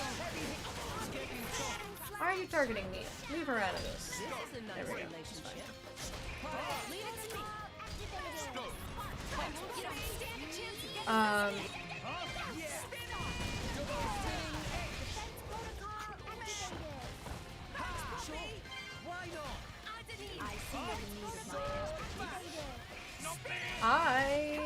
Okay, there we go. It's wrapped up in a really, really nice way. And the creator of Xenoblade is very passionate about it, and I think he believes in like the story that rather than the money. Based on how the other games are handled, I would like to imagine that that is true. And so I forget where there was an interview. I read an interview somewhere where he said that if they ever made another Xenoblade Chronicles game, it would not be the Klaus saga. And that was a big if they made another Xenoblade Chronicles game. I think they should like let Sleeping Dogs lie, because this is my favorite franchise of all time. But I can recognize when a story is done, and nothing will make me fall out of love with a series more than the series going on for too long. Well,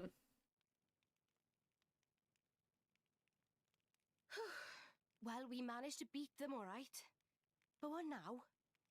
Xenoblade CA.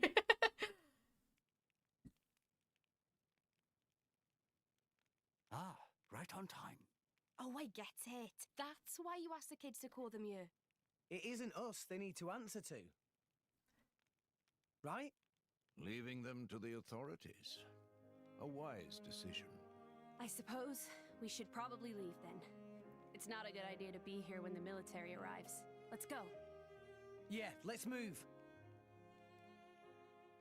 Did they plan things out about 2 ahead of time, or was one planned to be a single game? I believe the entire Klaus saga was planned out from start to finish. So Xenoblade 1, 2, and 3, and the 3 DLCs, Future Connected, Future Redeemed, and Torna. I do believe that they were all like plotted out because it's one very concise story. What do you think? Well, I suppose I did get my ship back safe and sound. Hey, how about this? Make them work for the guild and get them to work off what they owe that way. What? These brats! Are you saying we should make salvagers of them? I think they show a lot of promise. But yeah, it would be a huge disservice for them to make Xenoblade 4. It wouldn't do any favors to the franchise. Are you really just gonna turn them away? You sure know how to twist a guy's arm. All right, I'll do it. I'll sort out the details with Papunen. But it's just bed and board for now. Got that? If you want paying, you prove yourselves first. You hear that? I hope you don't mind. Wow. Right then, work hard, you rascals. How much fan service does Torna have? None. The most fan service that Torna has is the existence of Mithra. And it's just that, the existence of Mithra. I think Torna's story, I think it's one of the reasons why I like Torna so much. The story is very wholesome, because Jin is very in love with Laura. Adam has a wife, which I don't consider that a spoiler, because that's just like I say that to dissuade, you don't meet his wife at any point, but there's a throwaway line in a random side quest where he mentions that he has a wife. To dissuade people from Adam and Mithra shipping, because I think Adam talks to Mithra like she's a teenager, like he talks down to her like she's a child, like a daughter, and so I cannot stand the Mithra Adam ship. It doesn't make any sense. But so Adam is a happily married man, and Jin is like, you've seen Laura, you've seen how Laura's design is not sexualized at all. Laura is, I think, a pretty good example of like the divine feminine, where she represents all the beautiful things about femininity, where she is gentle and kind and loving. It's like, this is gonna ruffle some feathers, but Pyra wishes she was Laura. And in a way, that could also be true because, like, Mithra knows, or knew Laura.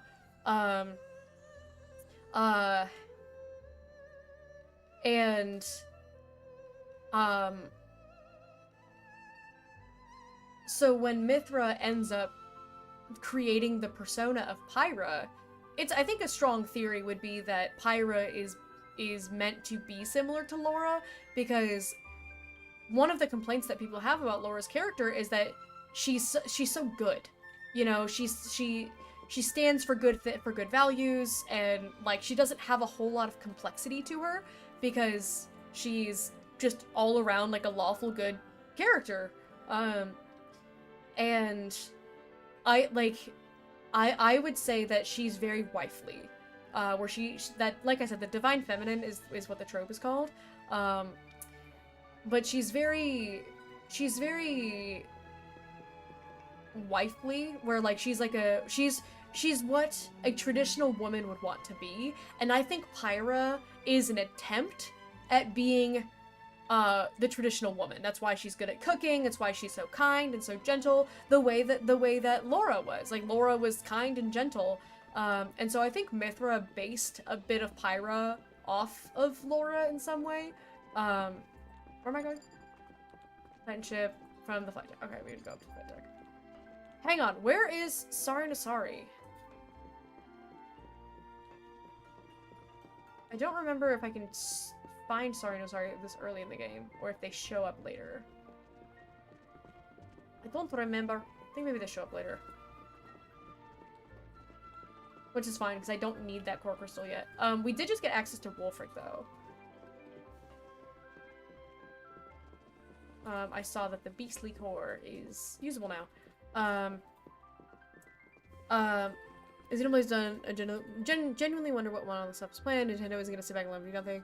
The Klaus, yeah. So the Klaus saga is done. So technically, that's why the disclaimer that I said that they said if they did another Xenoblade game with a big if, it would be outside of the Klaus saga because the Klaus saga has been completed. Up one more and across. So they can do another Xenoblade Chronicles game, but it would be more like Xenoblade X, where it is a standalone, to an extent, standalone story, with little to no correlation.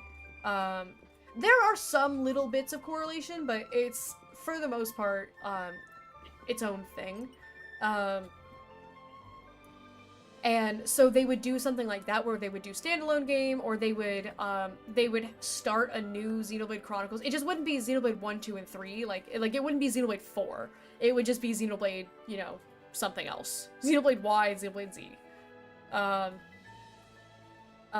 Stuff like that. But yeah, so like Gihon's bringing up Xenosaga. Like, I personally would like to see Monolith, remaster Xenogears and Xenosaga, because I've never played them. I don't know how the legal of it all would work, because I don't know how much of Monolith is associated with Nintendo, because obviously Xenoblade is on the Switch. But Xenogears and Xenosaga are, I believe, PlayStation exclusives, if my memory serves. So they so I don't know how all of that would work, but I would love to see them remaster Xenogears and Xenosaga, because I've heard they're fantastic. If I want to play them, I have to emulate them, and I don't know if I have the time to do that, because I don't know if I'd want to stream it. Does Square Enix own the IP? I was wondering, because I'm like, I know there's some sort of legal something or others going on with Xenogears. So is it EP times now, Jade? You going to bed? Yeah, it's 6:30. It's about that time. Also, I'm dropping frames!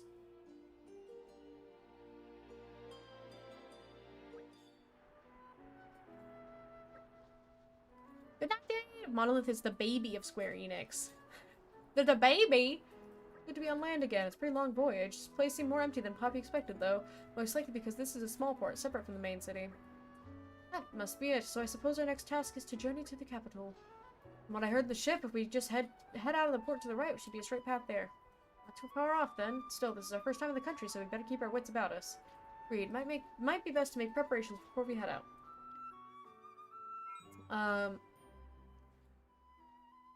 Monolith used to be with Square Enix. Square was called Squaresoft. Square Devs broke off and made Monolith Studios and ran with Xeno series. Technically, Square still owns the Xenogear IP. I see. My guy in the chair is doing some research. No treasure. You're all mine. Ow! Attitude will get you through. I don't have any lockpicking. What do you need for, what was that? Fortitude? Fortitude?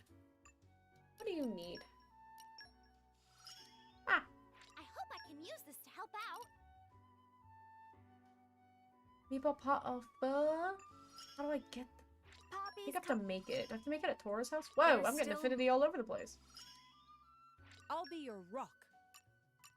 No, rock will be my rock. You will be my Peru.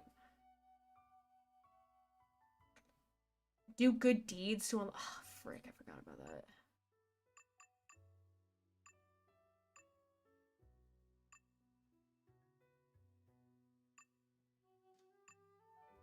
I gotta do some good deeds. Don't make me look up the good deeds. You're tempting me to replace... But I don't want to replace admin. Biggest complaint with the game is that there's only one save file. Yeah, no, I absolutely agree with that. I'm playing this on a profile that I have called John Xenoblade. I made a new profile. I made a new profile called John Xenoblade because I didn't want to get rid of any of my files. I have Cosmos on my original file. I will not be getting rid of my original file under any circumstances. Treat! Oh my goodness. I'm gonna have some cashew. I have chocolate covered cashews. They're good deeds. Ugh, it's very funny out of context. Look, Oni, we can't all be good people all the time. Some of us have kingdoms to run, okay? I'm gonna have 2 of these dark chocolate salted cashews. They are so good. They're from my mom's favorite chocolate shop.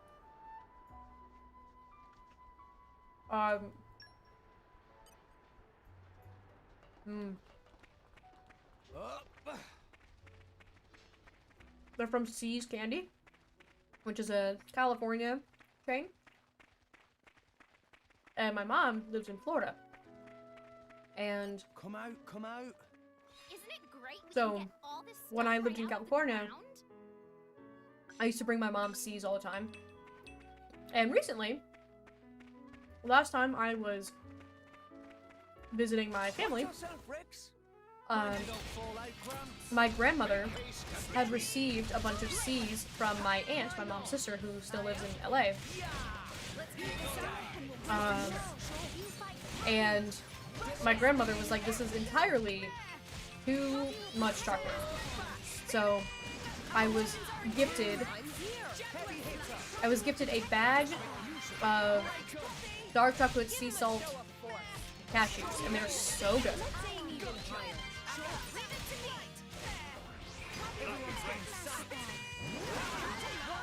They're so good.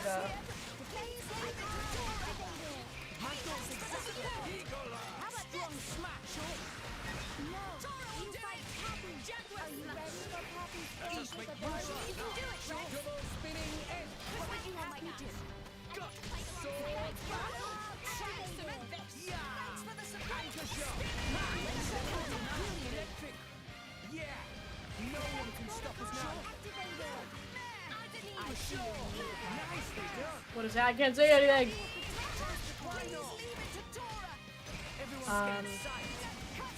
Yeah, I like. So I'm a big fan of chocolate covered nuts in general.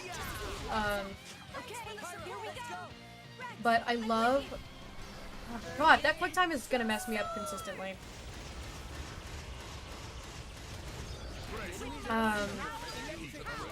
Chocolate covered cashews are really nice because cashews are pretty soft as far as nuts go. They're not as hard as like an almond.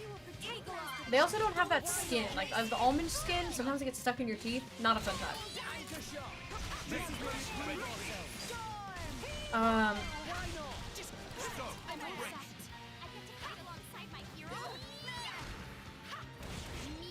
keep forgetting that. Okay, this might mess me up. I keep doing, having Mia do Volcano, because I keep forgetting that I'm supposed to be the one who does it. Friend who's trying to pressure me to play Xenoblade 1 also hates the game with a burning passion and loves 1. It's him, John Xenoblade. It's me, I'm John Xenoblade. Okay, here's my thing. Good morning. This might ruffle some feathers. Also, I see your question about tomorrow. I'll get to that in a second. This might ruffle some feathers. As someone who loves the entire franchise, the people... Okay. The worst Xenoblade fans are, in my opinion, the pirate glazers. The people who love the fan service. They love the gooning of Xenoblade 2. The people who love this game because Pyra is so hot. And I've met people like that, and I can't stand it. Because this game has such a good story. And a lot of people just won't even look at how good the story is because they're too busy like, oh, boobs and butts. I'm a caveman. That's what everybody sounds like to me. The second worst type of Xenoblade fan are the Xenoblade 1 purists. The ones who say that, like, Xenoblade 1 is the best game of all time and every other Xenoblade game is inferior. I have also met people like that who, and I'm not even talking Xenoblade Definitive, I'm talking Xenoblade 1 on the Wii. They are saying that is the greatest game of all time. Every other Xenoblade game pales in comparison. None of them will ever be as good. And the remaster also sucks. That you should play the original on the Wii, and that's the only way you should play it. Some of them, to a lesser extent, will play Definitive, but they'll still say that that is by far the best Xenoblade game, and they will openly hate on all of the other Xenoblade games, especially 2. Because again, it's like when you go from 1 to 2, and there's all this weird fan service, and you're just like, what's going on here? It can be very jarring. So I see why people have that thought, but it's so it drives me up the wall when people refuse to believe that any Xenoblade game other than 1 is good. Because I think that 3 is the best game. I think that 3 is the most solid, and I will admit that I am biased in some ways towards 3. Because I remember 3 getting announced. I didn't start playing Xenoblade until 2021, I think. And so I remember 3 getting announced, and so I will admit that I'm biased in that sense. But Xenoblade 3 is designed to be the best game of the 3. Without saying anything I would consider spoilers,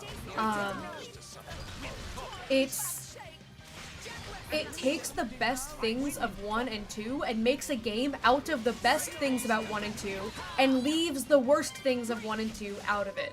So it's like 2, but without the fan service. And it's like 1, but the combat system is a lot more streamlined, because in my opinion, Xenoblade 1's combat system is the clunkiest. And some people have been really mean to me because I've said that. I still think it's fun. I still have fun playing it. I love Xenoblade 1. I had a blast when I was playing it on my stream not too long ago. But Xenoblade 1 is not the best combat system in my opinion. I think 3 does a really good job optimizing all of the fun parts.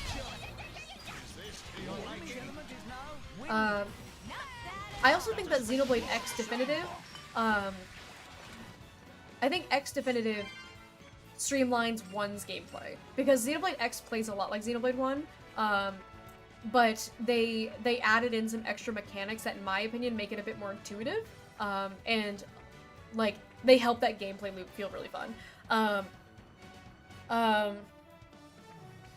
In the story, I mainly hear about the story. The gameplay is kind of second, obviously. Yeah, I think that's fair. But yeah, so I think the best Xenoblade fans are the ones who play it for the story, who are like, the story's incredible, it's really impactful, it's philosophical. I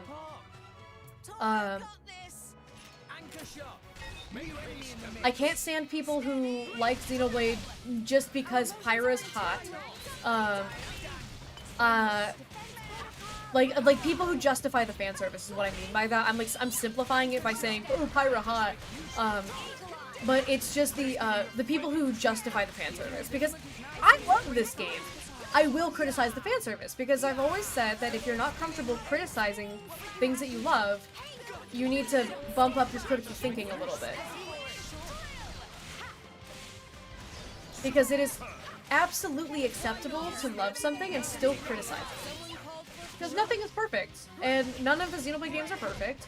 I love them dearly, but they have their own issues, which is fine.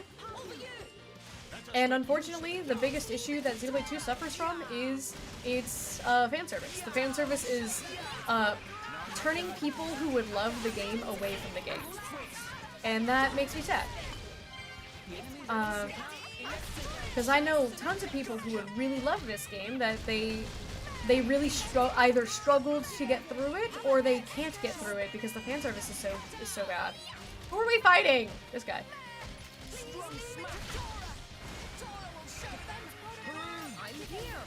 And yep. We're just eating it up.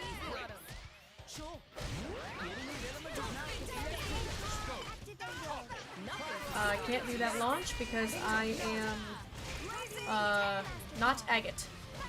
Yeah, if you're not spoiling anything that happens, I mean, you know, like, I know what happens in the chapter, but yeah, as long as you're not spoiling anything that happens in the chapter, I think that's fine to bring up. There are some plot points in this chapter that I definitely shake my head a little bit about. The final boss, well, not the final boss, but you know, the kind of the climax boss of this chapter, I think a lot of people don't like.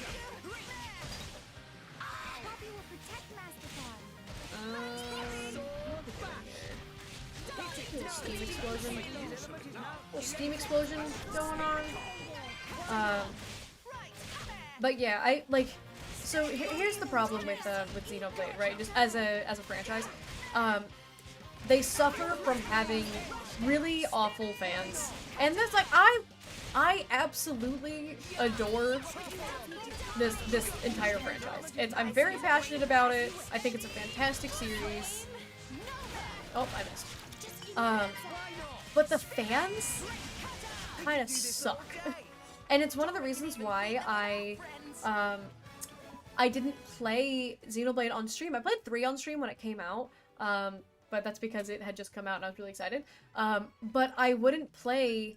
I tried to play 1 on stream, and people were being really, really awful. Because I have opinions, and if I said anything that wasn't just dick-riding praises, pardon my French,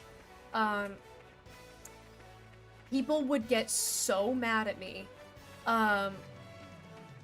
that they, like, I've mentioned it before, like, somebody threatened to, like, physically assault me because I disagree. I didn't even disagree, I cracked a joke. The only thing I can remember that I said is that I cracked a joke about a location in 1, and that's all I'm going to say, because I don't want to get into spoiler territory. But there was a location, and I was like, oh yeah, this place. And somebody got so mad that I said that he said that if I disagree with him, that he was going to assault me. And I was like, that's crazy. And so I stopped playing Xenoblade on stream because I was like, that's insane that, like, you would just go onto somebody's stream and get so mad at them for, like, disagreeing with you on something. It's like, you can just leave the stream if you don't like what I have to say about things. The beauty, in my opinion, the beauty of Xenoblade Chronicles is that there's so many different ways to play it, and that's cool! That's so much fun! When I played Xenoblade X, we had a running joke that went on because I did nothing but Starfall Rondo the entire time, to the point that my friend for Christmas sent me a t-shirt that said "Live, Laugh, Starfall Rondo." And I think that's hilarious. Could I have done some grinding to get the Ares 90 and one-shot every enemy in the game because I have a super overpowered skill? Yeah, I could do that. Or I could Starfall Rondo all the time. And that's really funny. Like, I like to play things outside of the box. In Xenoblade 1, I didn't do a single chain attack. I never chained attack in Xenoblade 1. Because I don't like how Xenoblade 1's chain attacks are. So I never did it. And that's cool, and that's fine. When I played Xenoblade 3, I didn't change anybody's classes the whole time. I kept everyone in their default class the whole time, because I wanted them to be in their default class. And so, like, I like to play things the way that I like to play them, which is usually, some sort of, like a fun, different way. And so therefore, I will also have opinions about the game that are also a little bit fun and different. And if you go on to somebody's stream, and you cannot handle the fact that they have a different opinion than you, but because they play the game a different way. This is a game that is designed to be played in a bunch of different ways. If you can't handle somebody playing the game differently from you, then don't watch streamers. I don't know how to tell you that. Like, when I used to do reaction content on YouTube many, many years ago, and one of the biggest criticisms that I would receive on my reaction content was that I was talking too much. In a commentary video, I had people commenting on my commentary videos saying that I was talking too much.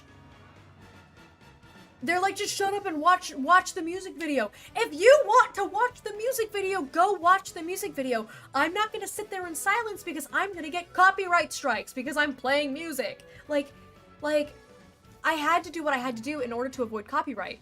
And as you guys can probably tell, I like to yap a lot. I do it a lot. I'm a very yappy person. And people would come onto my YouTube channel and criticize me for talking on my own video. Just go watch whatever the thing you're watching me react to something. Just go watch that thing. If you don't want to hear the commentator commentate, then don't watch a commentary video. I don't know. What? Huh?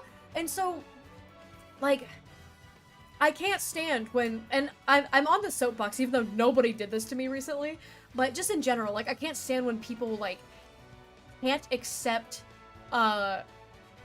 like, that, like, oh, I'm doing something, like, differently.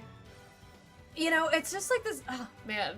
And Xenoblade fans are really bad about it. They're really bad about, like, you have to play it, I think, I see a lot of, release date purists. I see a lot of people who you have to play it in the order in which the games were released. In my opinion, the only thing I would swap from that would be Torna and 2. I think Torna is, it gives a lot more context to Xenoblade 2. It'll make you like 2 a lot more. Because 2 can be a pretty weak game in some, compared to 1 and 3, it can be a weaker game. But if you play Torna first, it gives you so much depth and world building before you've even started the game that it gives you this, like, this deeper appreciation, makes you like it a lot more. I understand the Torna came out after 2, but it is a prequel that takes place 500 years before, so I think technically, on a technical level, if a game is a prequel, you can play it before. It's the Star Wars argument that I've had a dozen times on my stream. You don't have to watch Star Wars in the order that they were released. You can watch them in the order, the chronological order of the series. Also acceptable. And my, like, there, because, you know, so Future Redeemed is a prequel and Torna is a prequel. The only reason why I don't recommend playing Future Redeemed before 3, despite it being a prequel, is because 3 has a lot of really crazy, timey-wimey, crazy time loop, like, a complicated timeline. So your timeline's already kind of skewed anyway, but also, without spoiling anything about it, Future Redeemed, sets up this ending, like I mentioned earlier. the ending is very cathartic, and it wraps up the entire series. It is meant to be the finale of Xenoblade. Like, it is designed to be the finale of Xenoblade. So even though it is a prequel, in my opinion, I really wanted Future Redeemed to be an epilogue. I desperately wanted it to be an epilogue. I was kind of disappointed that it was a prologue, but, you know, things happen. It's all good. But yeah, it was, like, the only reason why I think you should play Future Redeemed last is because of the fact that it is clearly designed by the writers to conclude the series. Whereas I don't think Torna was designed in a way to conclude Xenoblade 2. Because the original, I believe the original timeline for it was that it was meant to be played after Chapter 7. So before the end of 2. Because the ending of 2 wraps up the ending of 2 very well. It's very nice and self-contained, but puts a little bow on the world of All Rest, and then you're good to go. Also, yes, I see that I am, my frames are dropping to all hell. I don't know why. I am being silenced by Big Twitch for having opinions. It is John Xenoblade has come back because I started having an opinion. I apologize. You should hopefully still be able to hear me. But yeah, I'm sitting pretty at 22,000 drop frames right now, which is not very good. That's a lot of frames. I'm at 45 kilobytes per second at the moment, which is none. That's none. That's pretty much zero. I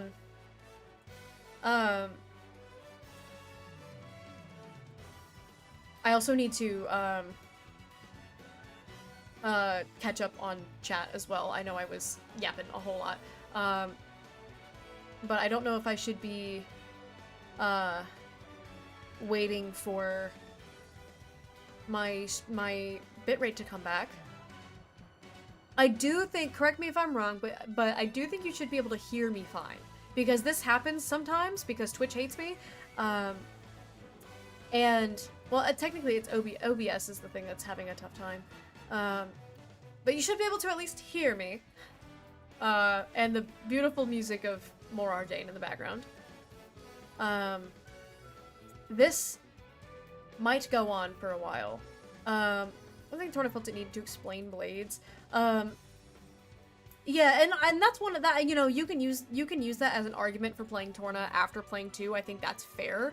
But yeah, kind of like if you go straight into 2, like, here's my thing. I kind of just already understood what the blades were. I don't know if maybe, like, if I'm just, I guess, a super genius or something. But, like, but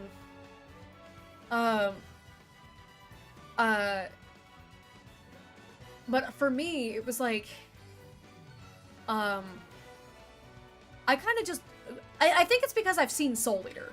And I was like, okay, this is like Soul Eater. It's like Weapons and Meisters in Soul Eater, where this weapon is a person, but that is also a weapon. So I think I just kind of picked it up because I was like, I'm familiar with this type of story before. I'm probably not gonna like Torna because I finished all 2. No, not at all. I think you'll like Torna. I think Torna is a fantastic game regardless of when you play it. What I'm saying is that, like, I recommend playing Torna first if you want Jin to be your favorite character in all of Xenoblade, and if you want Torna to be one of, if not your favorite game. Because if Torna is your introduction to Xenoblade, it's like, oh my god, that's what this franchise is. It's kind of crazy. Because Torna's so also I want to go back. Because you asked about why people consider Torna to be its own game. I'm gonna scroll back and I'm gonna catch up with chat because I don't want to do anything on the screen while my bitrate is tanking. But you should be able to hear me fine, so I can at least go. We can be podcast mode for a moment here. So the reason why people consider Torna to be its own game is because it is its own game. Like it takes place 500 years before Xenoblade 2, but it's about a 30-hour DLC. So it's a DLC game. But for example, Future Connected was about 10 hours. Future Connected is fantastic. But Future Connected was about 10 hours.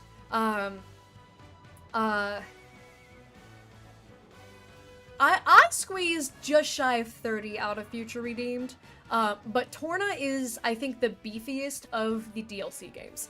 At 30-ish hours, that's half the size of an entire game.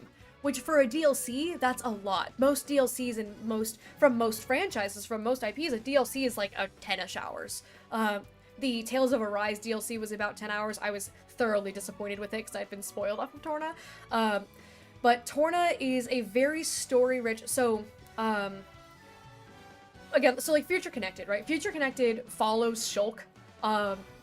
It's an epilogue that follows Shulk, and a couple other characters. But, you know, Shulk is a big part of it. And so it doesn't feel like its own game, because it's just, like, it's essentially just like a little bonus extra chapter at the end of Xenoblade 1.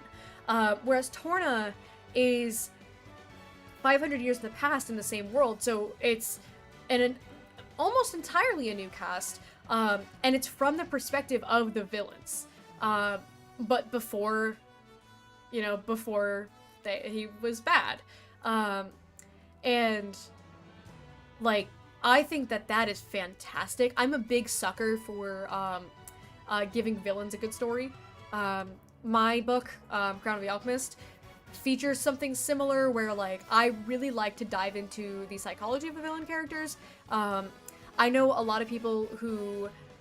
I've had some beta readers who the main antagonist was their least favorite character at the start, and at the end he was their favorite because they had been that the antagonist had been fleshed out in a way that people thought was so interesting and well justified that they understood his motive, and they were like, that makes him a lot more likable because I understand why he's doing this.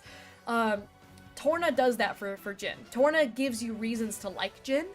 You see how gentle he is and how kind he is and how loving he is. And then you go into the base game and you see that all of that has been stripped from him. And you're like, what happened? And then you slowly piece together through these little cutscenes here and there. Oh, thanks for the gifted sub, babe. As my own account pops up your purchase for $6.63 at Twitch was approved. Ah, joint bank accounts. The generosity of that man goes straight from my bank account. It's okay, he's the moneymaker, he's the breadwinner. I just stream on the internet. But now you don't have ads. Look at that. I scrolled back up on chat so I can't see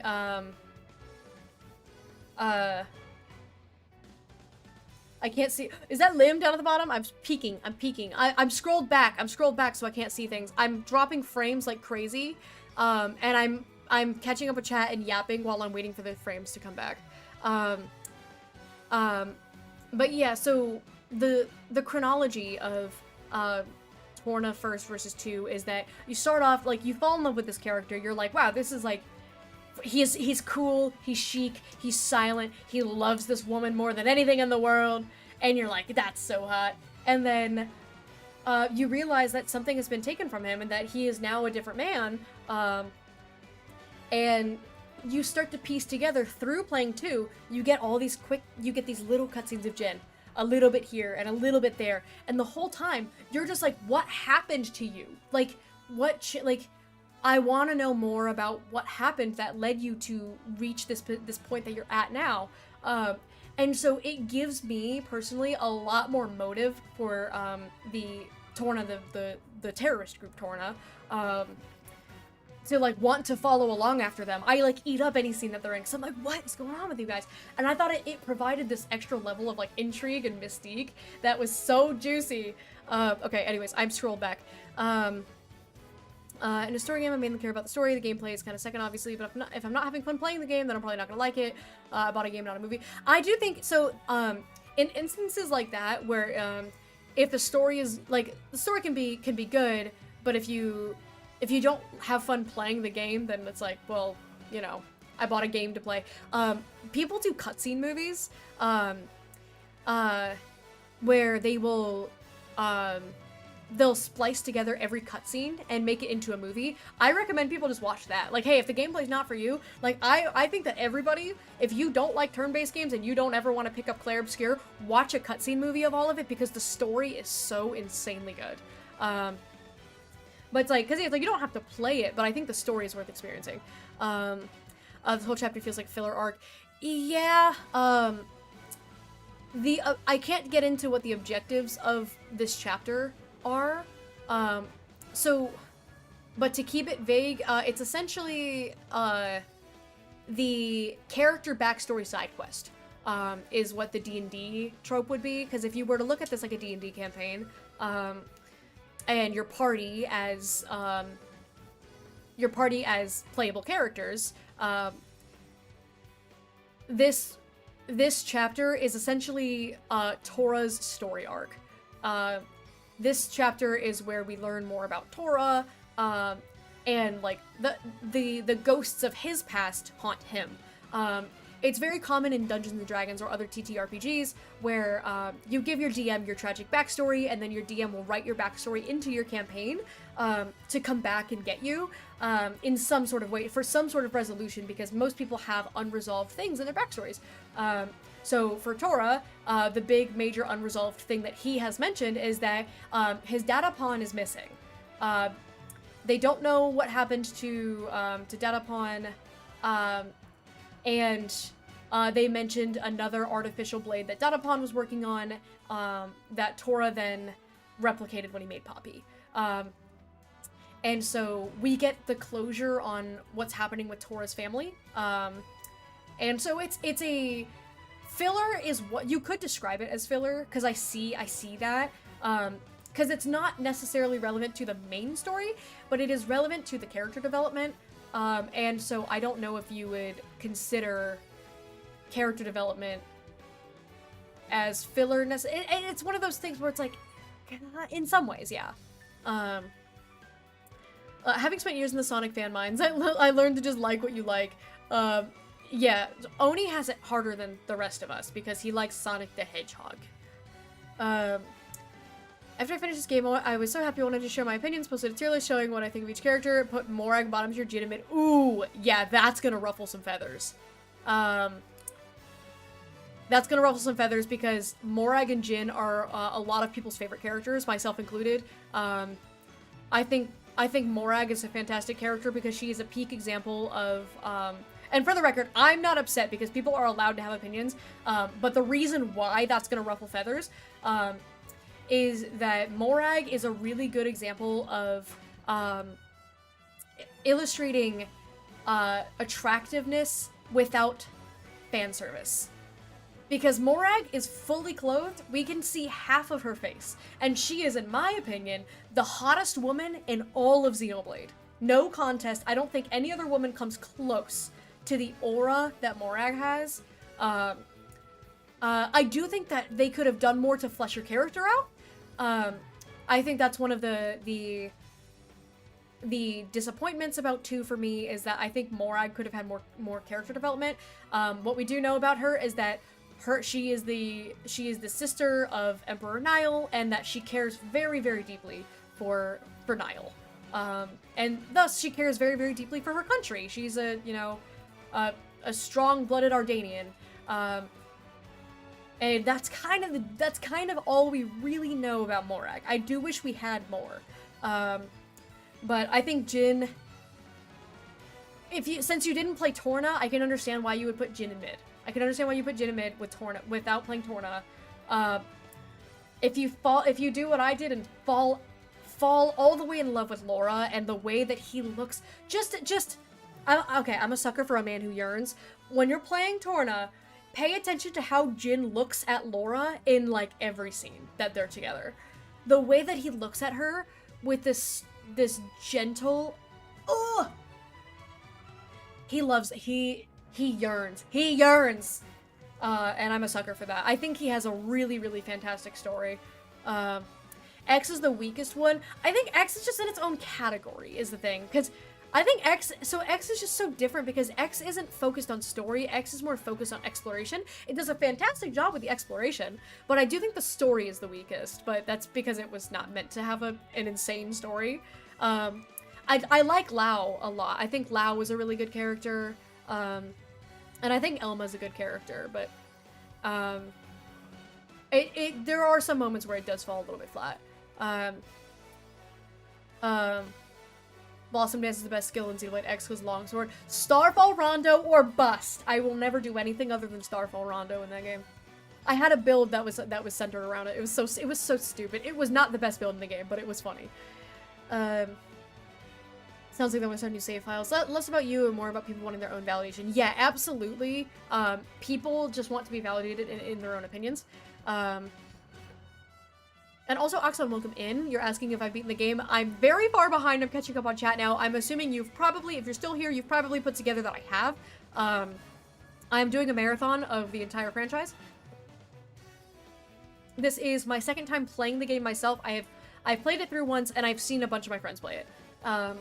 I've turned several people onto this game, and I have watched it be played through at least 3 times, plus playing it through myself once.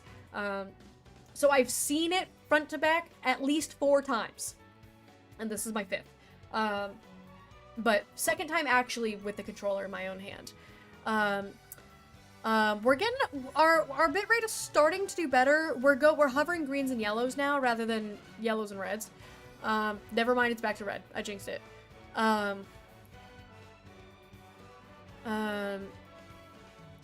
Okay, then I got to that. Gives a lot of context to character motivations, but that's a rule of story. Writer doesn't need to answer all the questions of the character if the characters are strong enough. Yeah. I've woken up. Good morning, Lore. I'm catching up on the chat right now because my bitrate is non-existent, and I don't really want to do any. I don't really want to do any game stuff while my bitrate is gone, because you cannot see anything, but you can hear me. Also, Lim, I hope you're still here. I saw you down there, and I'm catching up. Questions keep audience members hungry and engaged. Answers satisfy. Yeah. It's just writing. It's writer writing stuff. Gihan knows all about it because I talk about writing all the time. As a published author, I love to yap about writing and story. Something I saw in a comment section related to her that I really hope isn't a spoiler. I will not say anything. I will neither confirm nor deny whatever it is. Be not afraid. It was supposed to be from my other card. It was not. It was from our joint account. And now I see Lim. Hi, Lim! And then back from jail, and then Lore, and then,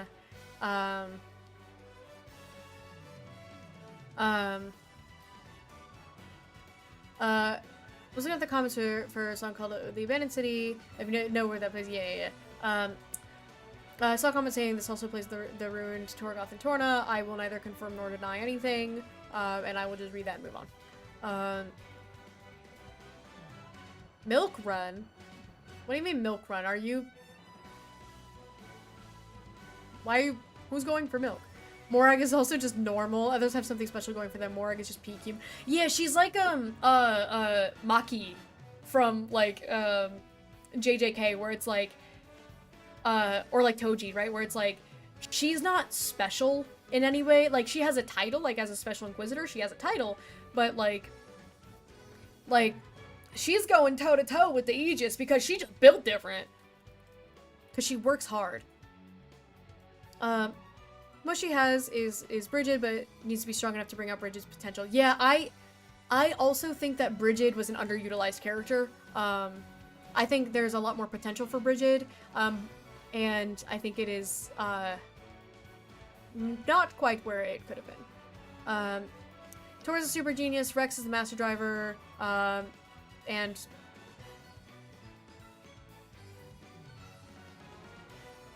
nothing else.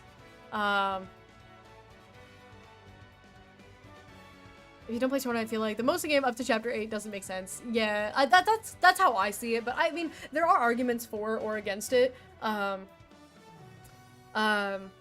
And remember that I'm not going to talk anything up to chapter 8. I'm not going to talk about anything other than what we know at this point in Xenoblade. We are just setting foot in More Ardain. And that's that. So we will not talk about anything past More Ardain. Past the beginning of More Ardain. We just got here. Main reason I wasn't bothered. Too bad by fan service. I'm a Danganronpa and Persona fan and know anything about those games. It's such a shame. So I haven't played Danganronpa or Persona, and I think I would love Persona, but I have seen some of the fan service, and I don't think it was as bad as some of Xenoblade can be. But it's a shame. I've turned several people on to this. I have. I've turned at least 3 people on to Xenoblade Chronicles, like people who had never played it before. I'm still here. I miss you. I'm starting to get a little bit more green here. Didn't realize how far behind. I'm caught up now. I'm caught up. I'm not far behind at all. No. I don't know anything about Danganronpa. I have a history with SA, and so I'm very uncomfortable with fan service. It is related to an abusive history that I have had to deal with, and so I'm very uncomfortable with anything that has fan service. But Blue, you're playing Xenoblade Chronicles 2. It sounds fan service. Yeah, and I hate it. It makes me wildly uncomfortable. But the story... Okay, because I started with Torna, and Torna doesn't have any fan service, and I was like, okay, well, I'm, invested enough. I'm invested enough, with the story. Like, I want to know what happens. This franchise is really, really good. And so I have to, grit my teeth and close my eyes when, Mithra ends up in bed with a 15-year-old boy rubbing her boobs up on him, which is something that just happened, by the way. Wildly uncomfortable the whole time. It is a shame. And my Xenoblade bias is the only thing that gets me through it, because there is a universe out there where I never touched this franchise for that reason. And I think the story is so fantastic, and this is the only game that does that, so it's like I can give it that. But unfortunately, I also can't deal with Nier for the same reason. My husband loves Nier, and I have been informed that if I like Xenoblade, I'd probably really like Nier, because it's also a very philosophical and impactful story. But unfortunately, if you Google 2B, it does not take any amount of time for porn to show up. And so I'm like, I can't do it. I can't do it, because I have had NSFW art of 2B sent to me against my will. Where it was very, very inappropriate. And so I have seen the characters in compromising positions that I would really not like to see. And so I can't touch that game. I can't, because, all I think of when I see 2B is I think about, like, the NSFW art that I have either stumbled across or have been sent. And mind you, that what was sent to me in a group chat that my now husband was also in that group chat. And I was like, do not send this somewhere where my husband can see it. Slow your roll. We don't roll like that. Most crazy thing in Nier, there's a scene where you find all the little rusty robots trying to have sex. It looks like little trash kids helping each other. See, that's kind of funny. Like, but yeah, I'm familiar enough with Danganronpa to know that, like, it would not be, I also can't watch Dandadan for the same reason. I can't watch Dandadan because I know about stuff that happens in it. Same with Chainsaw Man. Also can't watch Chainsaw Man because I know about some stuff that happens in it. And I'm like, yeah, I can't be around that content. It is very, I don't like using the word triggering, but it is very distressing for me. It is also why I cannot engage with lewd VTubers, or lewd streamers in general. I have mutual friends who are fan servicey, and I cannot talk to them. It's very unfortunate because I'm sure they're nice people, but I can't talk to them because their content is distressing to me. Also, can my bitrate come back, please? I have been here for forever. But yeah, I can't handle anything that plays SA for comedy, which I know Danganronpa does. There's a few movies and TV shows and whatnot throughout my life that have done stuff like that, and it's like, ooh, it makes me very uncomfortable. I can't really do a whole lot of media that even if it's not played for comedy. I was an actor, right? And I've had to act out SA scenes before. And it is rough. It is not fun. They were really accommodating. They were really nice. My co-star was fantastic. He was making sure I was comfortable the whole time. He was making sure not to cross any boundaries, and he kept asking me if I was okay.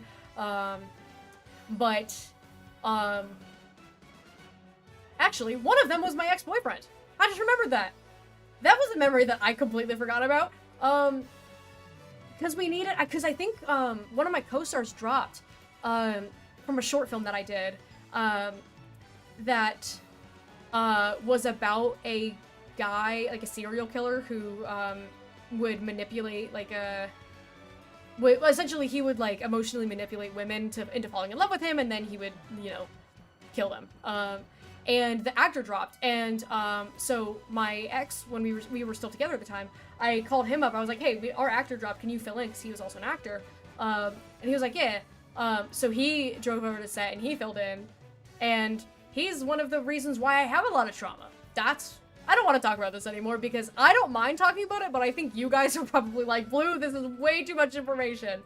I'm losing my mind because my bitrate is at, quite frankly, it's at 5,000 right now. It should be fine. 5,000 is a perfectly adequate amount. It's dropping down to like 1 to 3K, but it's fine. That kind of stuff stops you from ever recommending it. Yeah, it's like, that's how I feel about Xenoblade sometimes, where it's like, it's a fantastic series. Yeah, are they gonna constantly point out how Rex is a child, and then they're still going to point out how him and Pyra are in love with each other, and then Mithra's gonna rub her boobs on him? Yeah, that's gonna happen. And they're gonna keep emphasizing that Rex is a child, and they're gonna still say that all the time? Yeah, they're gonna do that. It bothers me. But, As an adventurer, I'm gonna keep doing this heart to heart. Maybe if I keep playing, the bitrate will come back. Because Twitch will be like, alright, you're done talking, not allowed to talk on stream. The moral of the story is I'm okay, I'm good. I think having important, open dialogues, are important, and I don't mind having those dialogues, but sometimes I start doing that, and then I remember that that's kind of uncomfortable for people, and then I'm like, I should probably not do that. So I apologize. Sorry, Tora is submitting direct unflinching eye contact as evidence. Nope. He blinked. wow, your pupils are really dilated. He's hitting us with the Puss in Boots stare. But Lim, how are you doing today? Welcome in. I don't know if it's a hot take. I'm not a fan of decisions in shows being for fan service or for comic relief when those are the whole point of a character design or a character's role in a story. Yeah, because again, it's like you can have fan service and comic relief and things like that, but when it's like that's the entire purpose of a character, it gets weird. I think I'm trying to recover from Gaon explaining robot sex while you're talking about horrible things.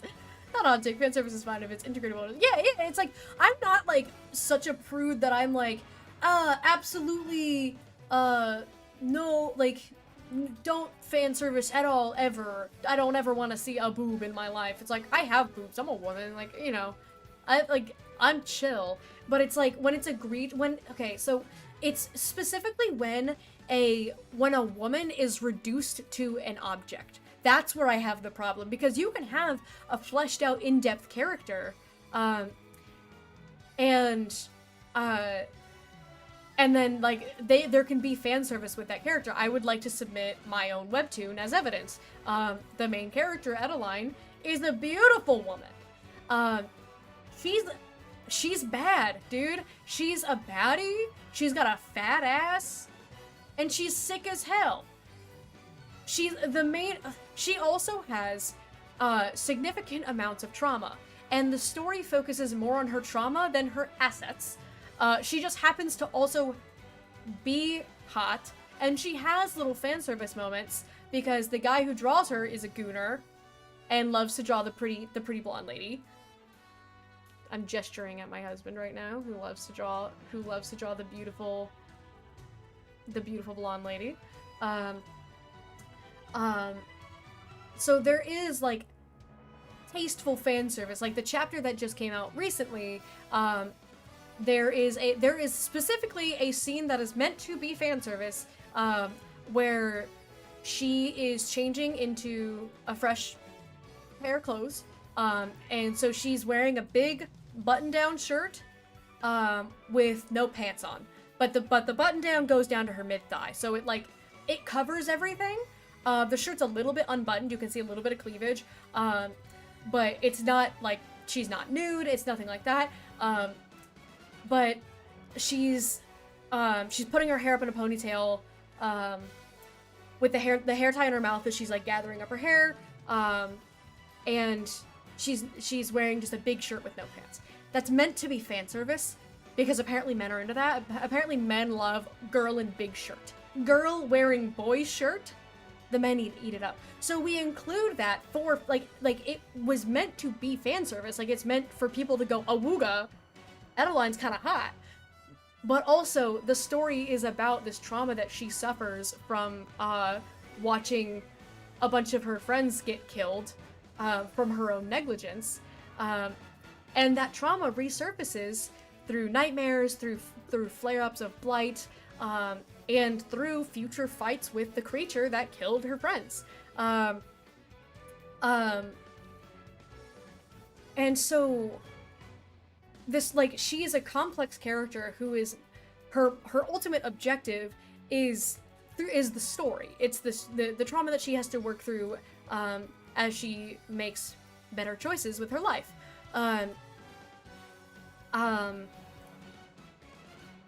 We'll throw in something here and there where, you know, she's kicking somebody and she kind of thick, or because, you know, there's action in it, or it'll be something like that where, like, oh, here's a little fan service, here's her in a big shirt. I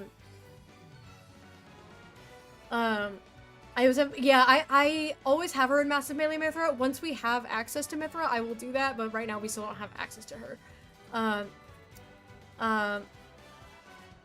If women are getting turned into fan service, there should also be fan service related to the dudes. Yes, and I think that is the minimum, the bare minimum. I personally think that nobody should be turned into fan service, but if you are going to do that, then you better do it to everybody. It's equality. And people love to say that it is. I'll use Marvel Rivals as an example. I don't play Marvel Rivals because way too much is going on there, if you know what I mean. But people like to argue that it's just as much fan service that for the women than it is for the men, because look at Namor. He's in his underpants. He's in a little Speedo. Namor the Submariner is my favorite Marvel comic, so technically New Warriors is, but that, you know, neither here nor there. I love Namor, so trust me, I'm well aware. I know all about Namor the Submariner, but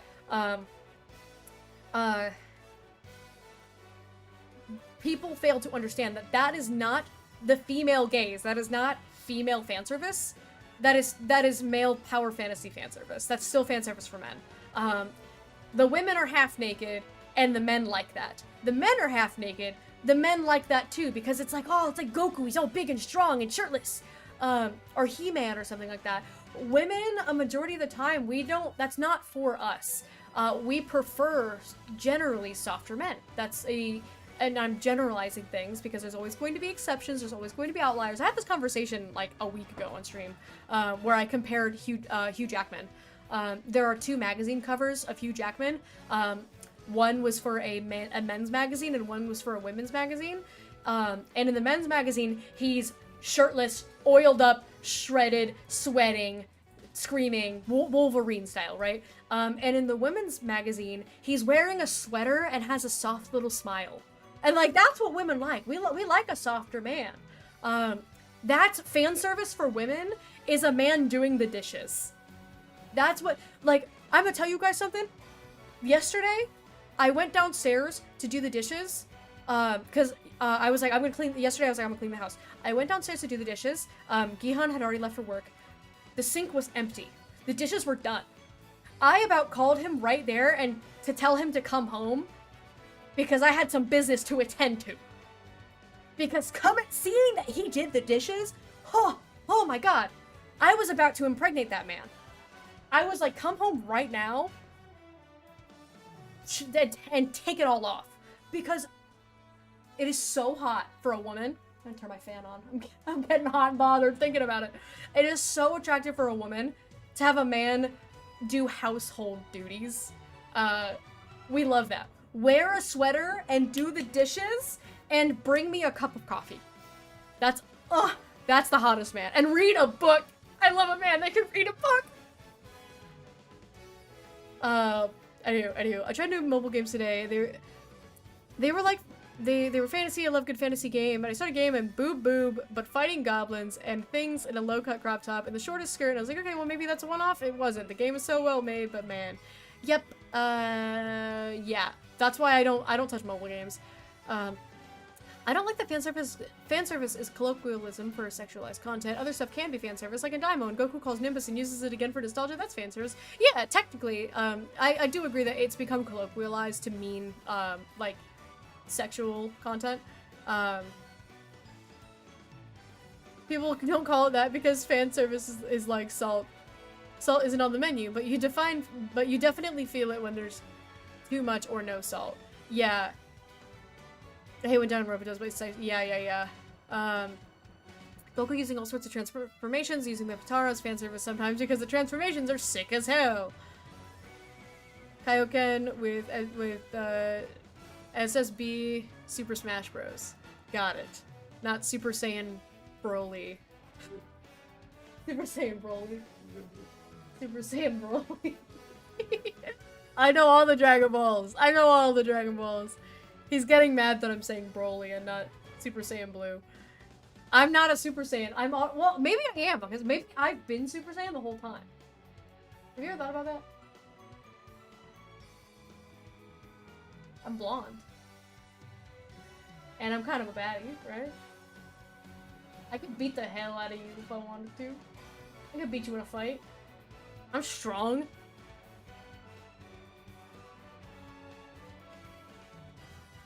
Ultra Instinct and Master Ultra Instinct? Yeah. See, I know things. You can see in Thor when Hela tosses the fake Infinity Gauntlet. That's fan service. Every Stan Lee cameo is fan service. No one talks about that. It's all tits. It's all about how tiggle are the biddies. Yep, exactly. Didn't really understand what female fan service would be as a trans man. I am and always have been attracted to women, but even then, boobs aren't the only thing I find attractive in a woman. Yeah, have some personality. But yeah, so pretty much to offer some insight into the like cis femme perspective. Like I'm a very like traditional cis femme. Like I'm married to a man who is a man, and I am a woman, and we have traditional gender roles in our household. I'm not against people not having traditional gender roles. It's just that we personally, it fits for us. He goes out and works. I'm a stay-at-home wife. We plan to have me be a stay-at-home mom, but somebody needs to up his game on that. Somebody needs to be taking his CoQ10 supplements every night that he keeps forgetting. But it's like what works for us, right? And so I follow very traditionally feminine preferences, where like the traditional like cis femme preference is for a domesticated man, because the big strong manly man, the He-Man types, like that's not sustainable for a household, because traditionally that's the man who dies in battle. And if a man dies, so historically widows have not been treated well throughout history.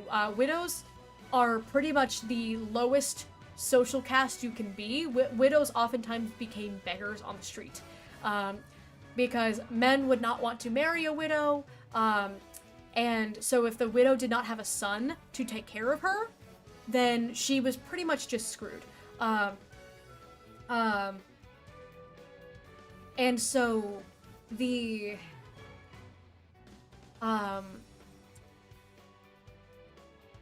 traditional gender role of a man who goes out and fights in a war, those big, brutish, reckless men who go gym all the time, who go fight into war, those are the ones who go out and die in the war.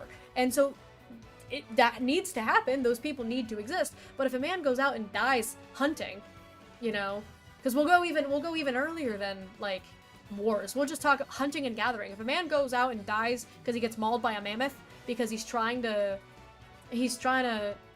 prove himself, now his wife is now a widow and now she's screwed for the rest of her life. So we look for qualities in men that are more sustainable. So we look for the ability to like run and manage a household, like the ability to handle tasks. We like men that are well-read. There's 2 trumpets. Hi, Lore.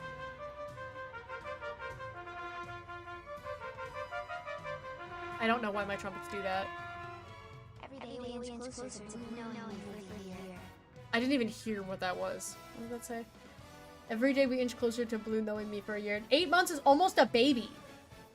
I like to, for some reason, I refer to them as stream babies. If you've subscribed to me for 9 months, it's a stream baby. I have several stream babies with some people. If they die, they aren't doing their job. Their job is to make the men on the other side die. Yeah, it's, so we like a man who is a little bit on the smarter side, because the smarter men don't go out into the battle and die. They send the other men out into the battle to go die, and then they get to go home to their wives. So a lot of times we like, the Chinese terms, I believe, are wen and wu. Where there are men that are wen and there are men who are wu. One of which is the warrior, and then the other is the scholar. And the true ideal is a balance of both, but a lot of women, we tend to prefer the more scholarly type as opposed to the more like brutish type, because it's more security. It's more safe, you know?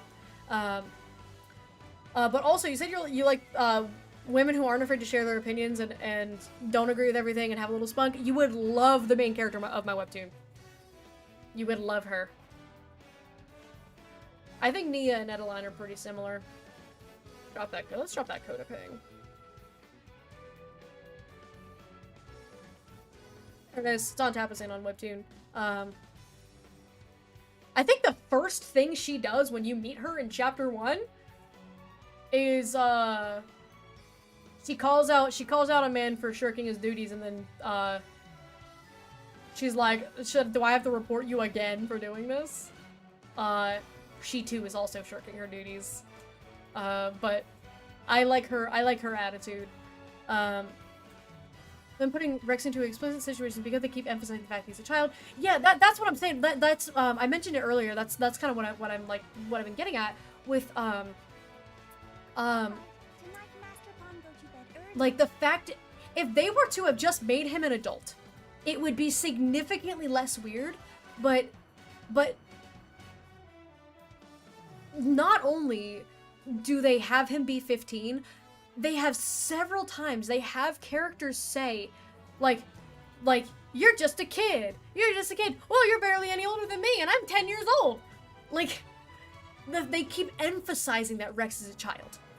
And this, which is why his relationship with Nia would make more sense than a relationship with Mithra, because Nia is 16. Nia is also a minor. Please keep that in mind. Nia is also a minor. She is a child. Rex is also a child. Nia is 1 year older than Rex. That is a fine age gap. 15 and 16, fine age gap. Mithra is at least, as we know, at least 500. Bare minimum 500 years old. But she is an Aegis, so she is probably significantly older than that. Treat him like a child or treat him like an adult, preferably have him be an adult. Yeah, it's like the bare minimum, if you're gonna have him you have this situation where you have him as a minor character in an adult situation, the least you could do is pretend he's an adult. But the fact that they're like, oh, you're just like a little baby, you're so young and so small. Also, here's my boobs. Like, that's so weird. It's so, I don't like that they do that. I've been in this heart-to-heart for the last hour. I need to get to Alba Cavanagh. Rex, please teach Tora.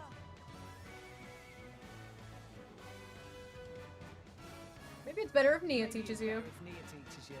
Okay, so you want to know about being a driver? Oh my god, my poor bitrate is not coming back at any point. I swear to god. That's why macho dudes end up being girl dads, because life needs to balance him out. Yeah. You're talking about Wen and Wu. To be perfectly balanced here, if you're too scholarly, work on your martial powers, vice versa. Yeah. Which is why the main characters, the love interests of my, my webtoon, Gihan and Edeline,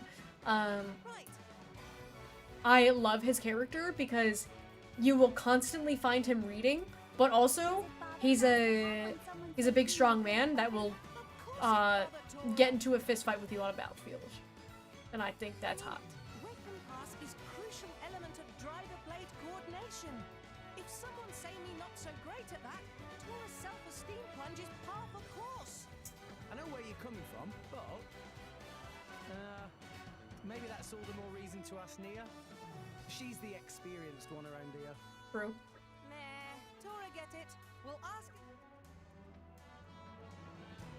Nia just say, with time, body of driver learn to do it by muscle memory. Answer seems somewhat dismissive. Oh, that's a shame. I have a headache. Mysteriously. Maybe I can still help. Welcome back, Lim! My frames are still non-existent. I think Pyra and I manage okay, so... I missed you.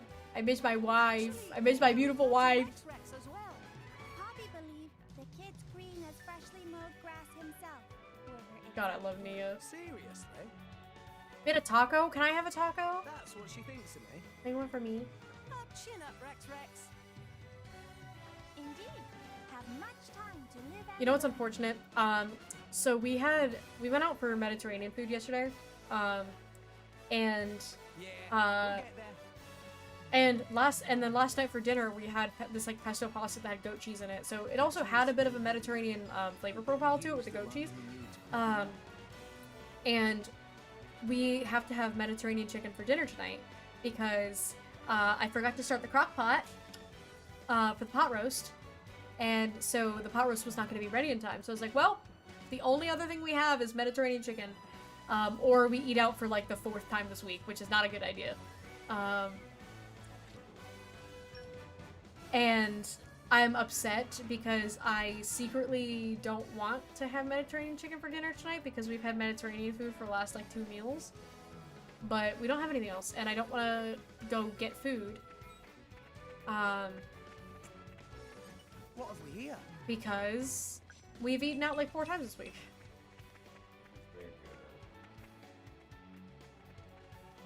I'm gonna make you. I mean, if you want to, you can make the lapsung. I was gonna make it for you.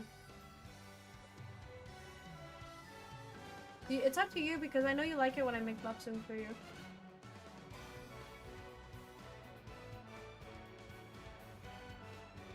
I'll make you botchin at some point. I'll make it up to you for botchin. Okay, sorry. The thing that's nice about days where I stream is that Gihan makes dinner. I like it when Gihan makes dinner for me.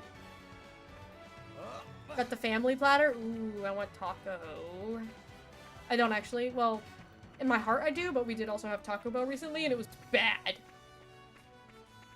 So I've been kind of spurned.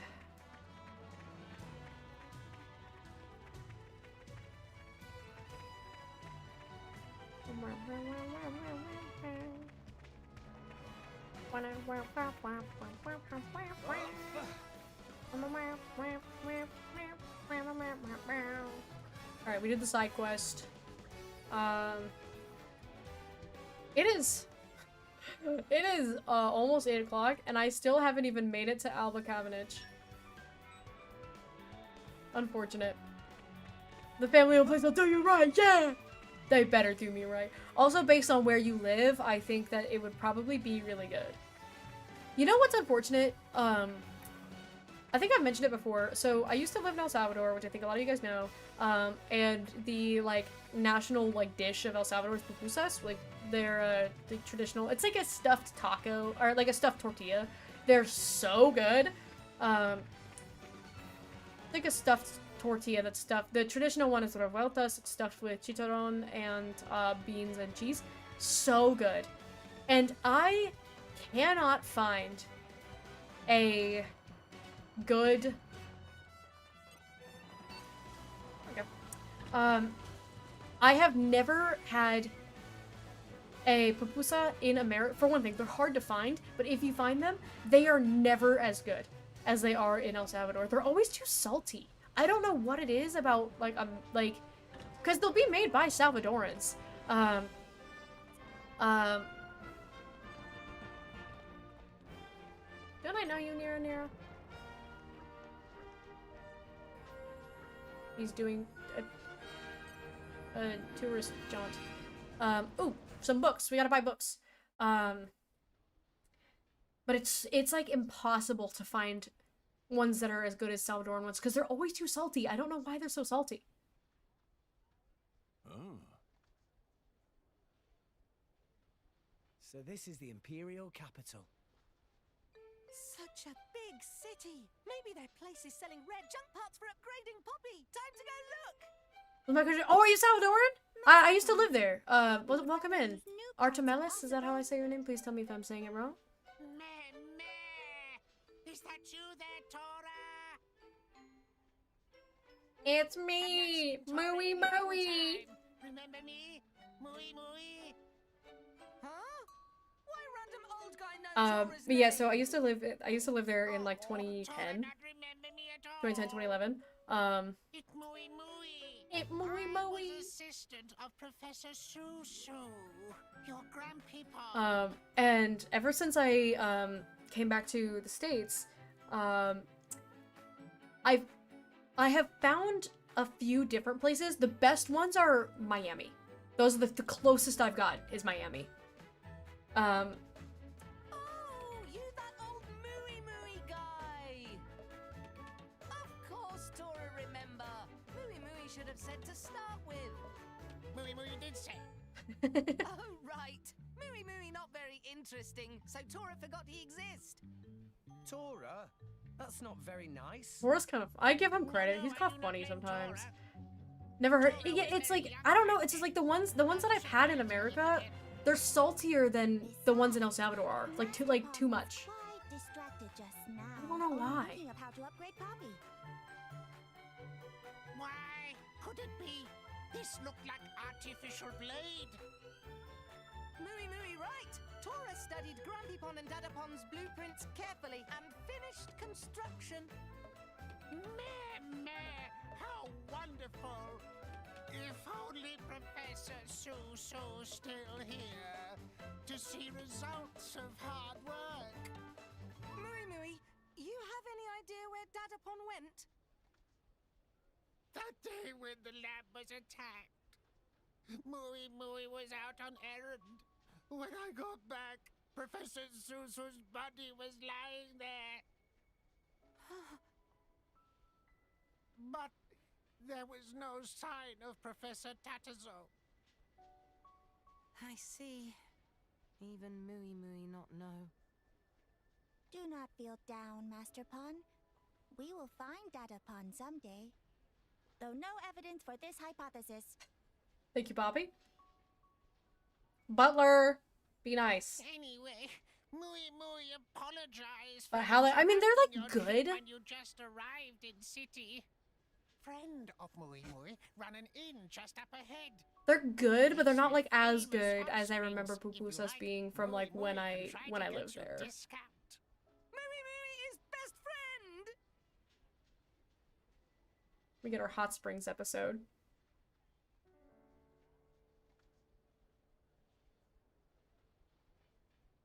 Nera, what are you doing? From a little Spanish church, a little food truck. Yeah, there's a food truck. So there's a food truck here. That they. Congratulations.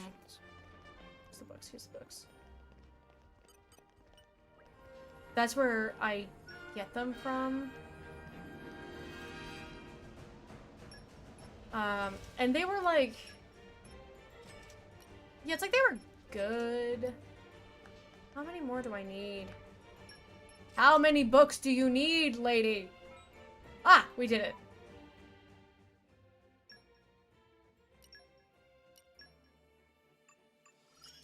God, I have to do good deeds for Perun or she's gonna do no damage. Look at this. This is so sad. This is so sad. Do some good deeds.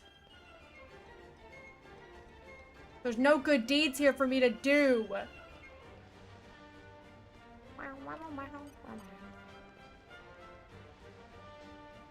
my god. Blue versus a wall. Ooh, we can get it. Just followed.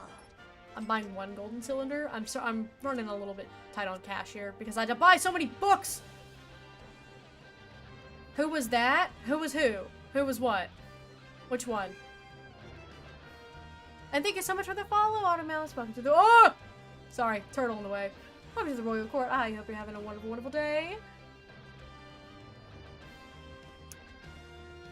I don't really want to do Ox Cores right now.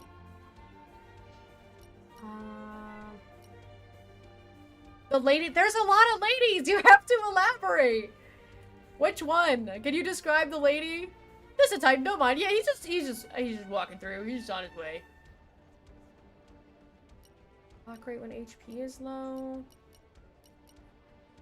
Maybe physical defense. The blue lady with the ponytail? Oh, Perun. She's designed by the mangaka of Code Geass, or the illustrator. She's got my buttons. Her underwear is showing, unfortunately. But you might be able to see the Code Geass art style. She's the one that I have to do good deeds. She doesn't want to have any affinity with me until I help people. I've been trying to get Perun stronger for some— oh, it's painful. Doing college work, thank you so much for the stream! My favorite series of all time— oh yeah, no, this is my favorite series of all time. I'm doing a marathon of the entire franchise, so we have played through 1 and Connected and Torna, and now we're playing through 2, and then we'll do 3, and then we'll do Future Redeemed. It is my favorite franchise. I'm super obnoxious about it.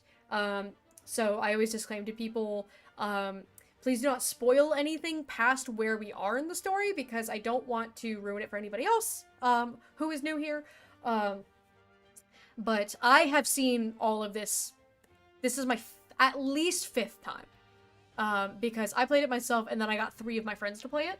And now I'm playing it again. So at least 5. And so I'm very passionate about it. 3 is my favorite. That's the hot question that everybody asks. And they're like, oh, you've played them all? Which one's your favorite? 3. 3 is my favorite. Proud owner of the collector's edition of 3, as well as the art book, the Japanese release of the art book, the Japanese release of the CD set of the OST, which comes with 2 replica flutes of Noah and Mio's flutes, and the collector's edition, which comes with the metal game case and another art book. And also the amiibos. The amiibos were a Christmas gift from my husband. I have a right next to my main gaming monitor, I have just a stack of all of my Xenoblade 3 stuff. I don't have anything related to 2 or 1. I have a metal plate of X that came with a pre-order of Definitive, and that's it. But I have a crap ton of Xenoblade 3 merch. My goal is to have all of it. And I think I might have all of it, because there's not a whole lot of official merch, and it was all Japanese release only, and I pay a crap ton to have it shipped over from Japan. It's also my favorite series of all time. You know what, Stovek? It's because you know ball. It's because you know ball. How about that new Muse song, Stelvac? I listened to it once. I have to listen to it again because I don't remember what my opinion was, but I liked it. I do think the lore of 2 is fantastic. I think 2 could have been my favorite in a universe where they didn't do all of this fan service, but unfortunately they are freaks. Also, so Lim said, why are her undies showing? Unfortunately, Xenoblade Chronicles 2 suffers from something called the Japanese, and fantastic game. But they collaborated with a bunch of famous Japanese artists. As I mentioned, this is the artist behind Code Geass, if you can see the resemblance in her face. It's a very Code Geass face. And there were no limitations to what they could do. And so what they did was make a bunch of hot women that were half naked. Perun, believe it or not, is one of the more tame ones. She's one of the more tame ones. The worst thing about her is that for some reason, she has the most insane boob physics I've ever seen. I don't know what's going on, but she's got boobs like a VTuber. It's awful. Because her design is pretty, I like her design a lot, and it's not too bad, other than the fact that she's just straight up got her panties out. She got her cooch out. Yeah, like what, our new friend, Artemelis is saying, unfortunately, there are some.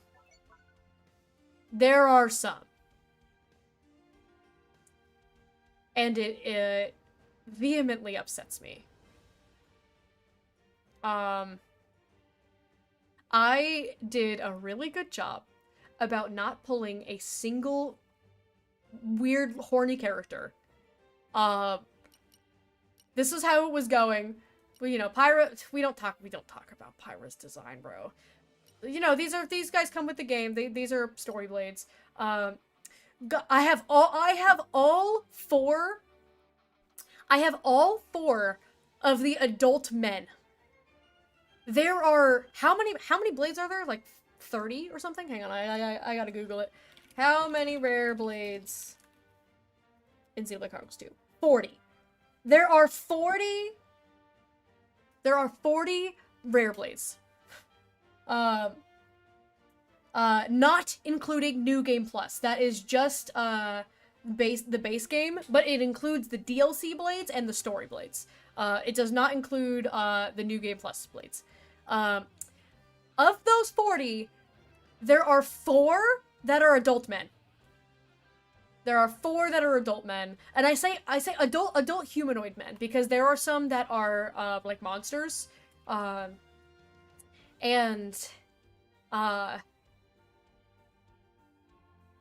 so they're masculine presenting, like they have like a masculine voice, but it's like a monster. So I'm not counting those. I'm not counting ones like Rock where it's kind of gender ambiguous. He doesn't count as male or female. If you try to put him on a gendered blade quest. He is just Rock. Always has been, always will be. But so I got all 4 of the men pretty early. Godfrey was the most recent addition. He's also my favorite of them all. I got Godfrey, I got Dagus, I got Gorg, and I got Percy. My boy, Percival, my boy. Got all 4 of them pretty early on. Then I got Agate. And I was like, oh, I love Agate because she's one of the few adult woman blades that are not sexualized. How lovely. I love getting, and then I got Ursula. I love Ursula. She's cute. It's a cute polar bear. The cute polar bear and the cute Ursula. She's such a little sweetie. And then I got Adenine. Also not sexualized. Cool ass design. I think her design is really sick. Not sexualized. Very nice. I have acquired 1 child. We don't talk about the belly cutout. I don't know why we're doing that, but Electra is baby. She's adorable, and she's a little baby, and she's 2 apples tall. And Crossette is a DLC blade, so she doesn't count because she comes with the DLC. And then I got Perun, and I was like, Perun is the first one that we have achieved who is fan servicey, but she's not too bad. And then we got Dahlia. And I was like, God damn it, my beautiful streak of not getting the weird freaks has been ruined. Mask presenting Rock. It's Rock. Always has been, always will be. It's my boy. And we did also recently get Boreas, too. Lim, I think you would like Boreas. He's a round guy. Hip was on stream, and I pulled Boreas for Hip. And I was like, Hip, I hope you like him. He's round. He's round. I like the round guy. He has like a little boy voice, and it's really cute. I like his little boy voice is cute. I don't care for Gorg. I don't like Gorg because his name is Gorg, and I'm not a fan of his name being Gorg. Dora, welcome in! How you doing? My bitrate has been tanking, and so I'm just tooting around instead of doing story stuff. And I'm talking about all my blades. So we're currently rocking Adenine and Crossette on Nia, and then Dromark, of course. And then, other than Pyra, we are rocking Agate and Perun. I think Perun's design is so good, other than just having the panties out, just having her cooter just in the breeze. But see how good I was about not getting any of the sexualized blades? Look at how none of these blades are sexualized. Like, these are just, like, regular people, like, just, like, you know, they're not that bad. They're you know. And then we got Dahlia, who is also here and is a weird bunny lady who makes me very uncomfortable. You can see her boobs and her butt in this pose. It is not great. Freeing the cooter in the wind. Sometimes you gotta have a little cooter in the wind. Which, you know what sucks is that I can resonate with Wolfric, but my frame rate is not good, and now ads are running. Because I would love to be able to resonate. Let's look at our silhouettes. This is Poppy QT, and then this is probably, yeah, that's QT Pie. Bridget. Those are all more important. Vale, I don't think Vale is too sexualized. Wolfric is our boy. It's Aegeon. What blades you can get? I don't remember her name. That's Azami. Azami isn't really sexualized. Korra kind of is. But Korra's kind of a cutie patootie. Dahlia single-handedly made people clown on this game when it came out. It makes me sad. It's such a shame because it's like, it's not doing anybody any favors. It's really not. Dahlia scares me, dude. She freaks me out. I don't know why what are we doing? Yeah, Korra's definitely also like a half-naked blade, but like she's not like sexy. She's like kind of cute. She's like cutesy. I'm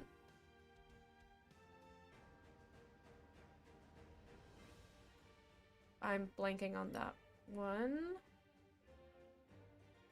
And I'm also blanking on this one. That's Newt. Newt scares me because Newt is also almost fully naked. This is Nim. I think Nim is fine. I think Nim is cute. That's Sheba. And Sheba, based on who you ask, it's like, she is like kind of half naked. She's wearing like a swimsuit. That's the, oh, what's her name? With the long face. I don't think she's too bad. Florin is a dude. The Finch is Pookie. Finch is baby. Zenobia is also half naked, but she's kind of a badass, so it's fine. This is Cosmos, my goat. Cosmos's design is definitely falls under the, like, she could stand to wear more clothes, but also she's Cosmos, so it's fine. This is Theory, that I desperately wish that this was not a half-naked woman. This is unfortunately also a half-naked woman. I forget this, this one too. That's Shulk. These are those are the DLC. That's just Shulk. Yeah. I think Newt is just probably the worst one that we haven't gotten yet. Welcome back from ad jail. Okay, I was tooting around. Why was I tooting around when I could have just been doing aux cores? I don't remember what I was doing. I don't think I have a whole lot of really good stuff. We could maybe make a launch resist.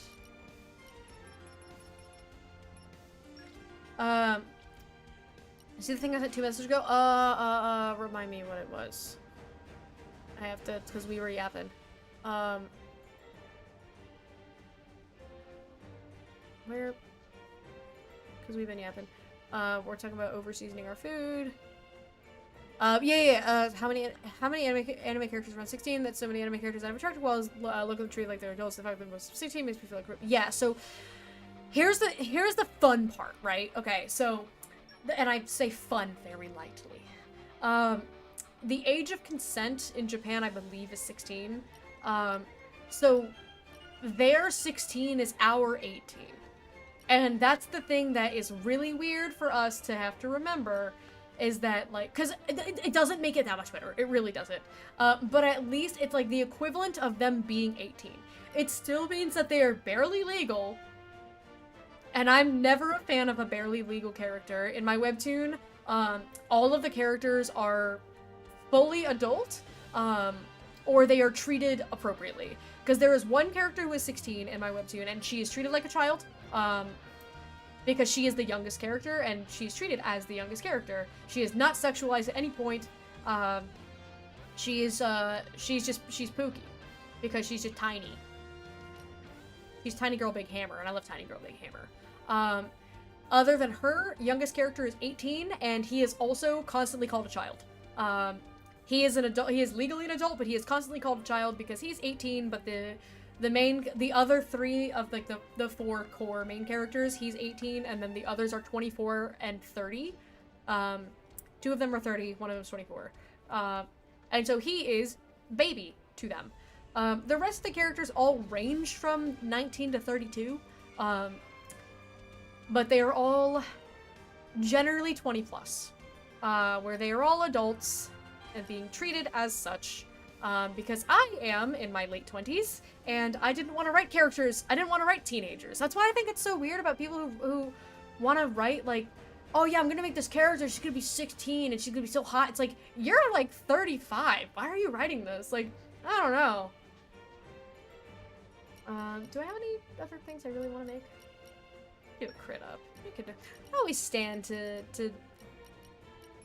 benefit from a crit up. But it's like, I like writing characters that are around my age. It's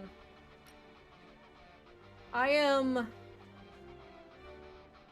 of funny because most of the characters are between 20 and 24.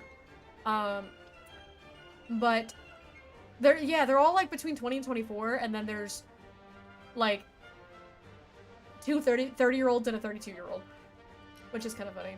I don't know what happened to people that are in their late 20s. They don't exist, but they're all gone now. I don't know. I'm kind of chilling with my aux cores right now. The jamming 3 would be nice, but I don't really need jamming.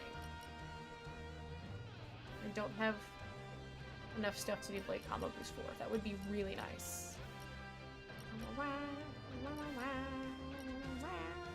Yeah, we're good. I think we're chilling. Alright, so we have to go to the hot spring. So I am gonna wrap up stream, actually, because my bitrate still isn't back, and I fear that it is not going to come back. Where do they want me to go? Oh wait, I remember. It's it's around this way. We gotta go out and around, I think.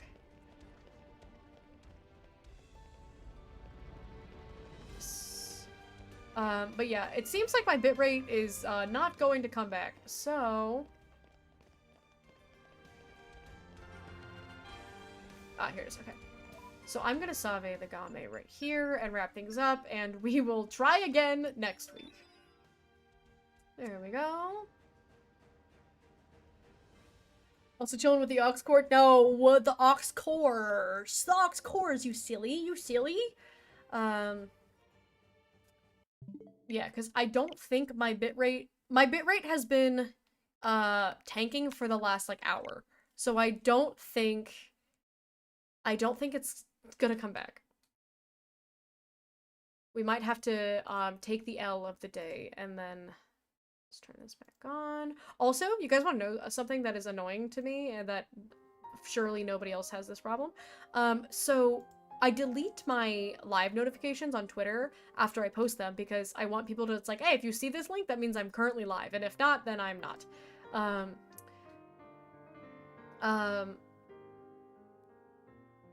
I deleted a live notification before I had cleared notifications from it on Twitter. And so now I have a notification on Twitter that will not go away because I can't clear it out because I deleted the thing that it was notifying me of. I'll catch up to you in New Game Plus. No, you're gonna play Xenoblade Chronicles 3 is what you're gonna do. And I'm gonna watch you play it and you're gonna love it. We are, in the meantime, going to go raid Jess because she is playing Pokemon Stadium. And I love Pokemon Stadium and I love Jess. So we're gonna go send some love Jessward. I ask that you guys stay with me for just another moment here. We're gonna go send some love to a friend of mine. She's a magical girl VTuber. Jelly Jess Beans. Jess is super sweet. She'll take great care of you guys. And I will, if you are new here, here is my Discord, and here are my socials. If you like books, these are the books that I have authored, The Man in Red and Soul Weaver. The Man in Red is the first book. Please read that one first before you read Soul Weaver. And if you like webtoons and hot people and art and stuff, I have one of those as well, and that's right there. You can find the webtoon. I would highly recommend checking it out. Because everybody is hot and the story is really good. If you like Xenoblade Chronicles, you would probably like my story because, as you can tell, I like Xenoblade Chronicles a lot, so I'm inspired. I'll be back on Monday at probably 3:30. No, Tessa might be going later now that it's summer, so I might start at 4. I'll let you guys know. But so 4 o'clock Monday, Tuesday, Thursday, Friday. That's gonna be the vibe for probably the rest of summer. I think that's everything. So, everyone have a wonderful evening, have a wonderful weekend, and I will see you all on Monday. And I'm so sorry about the frames dropping and skipping. I'm so sorry about it. I don't know why it's happening. Twitch hates me. Sometimes this happens. I don't know what to do about it. Because my internet is fine. You guys have a wonderful evening. Bye!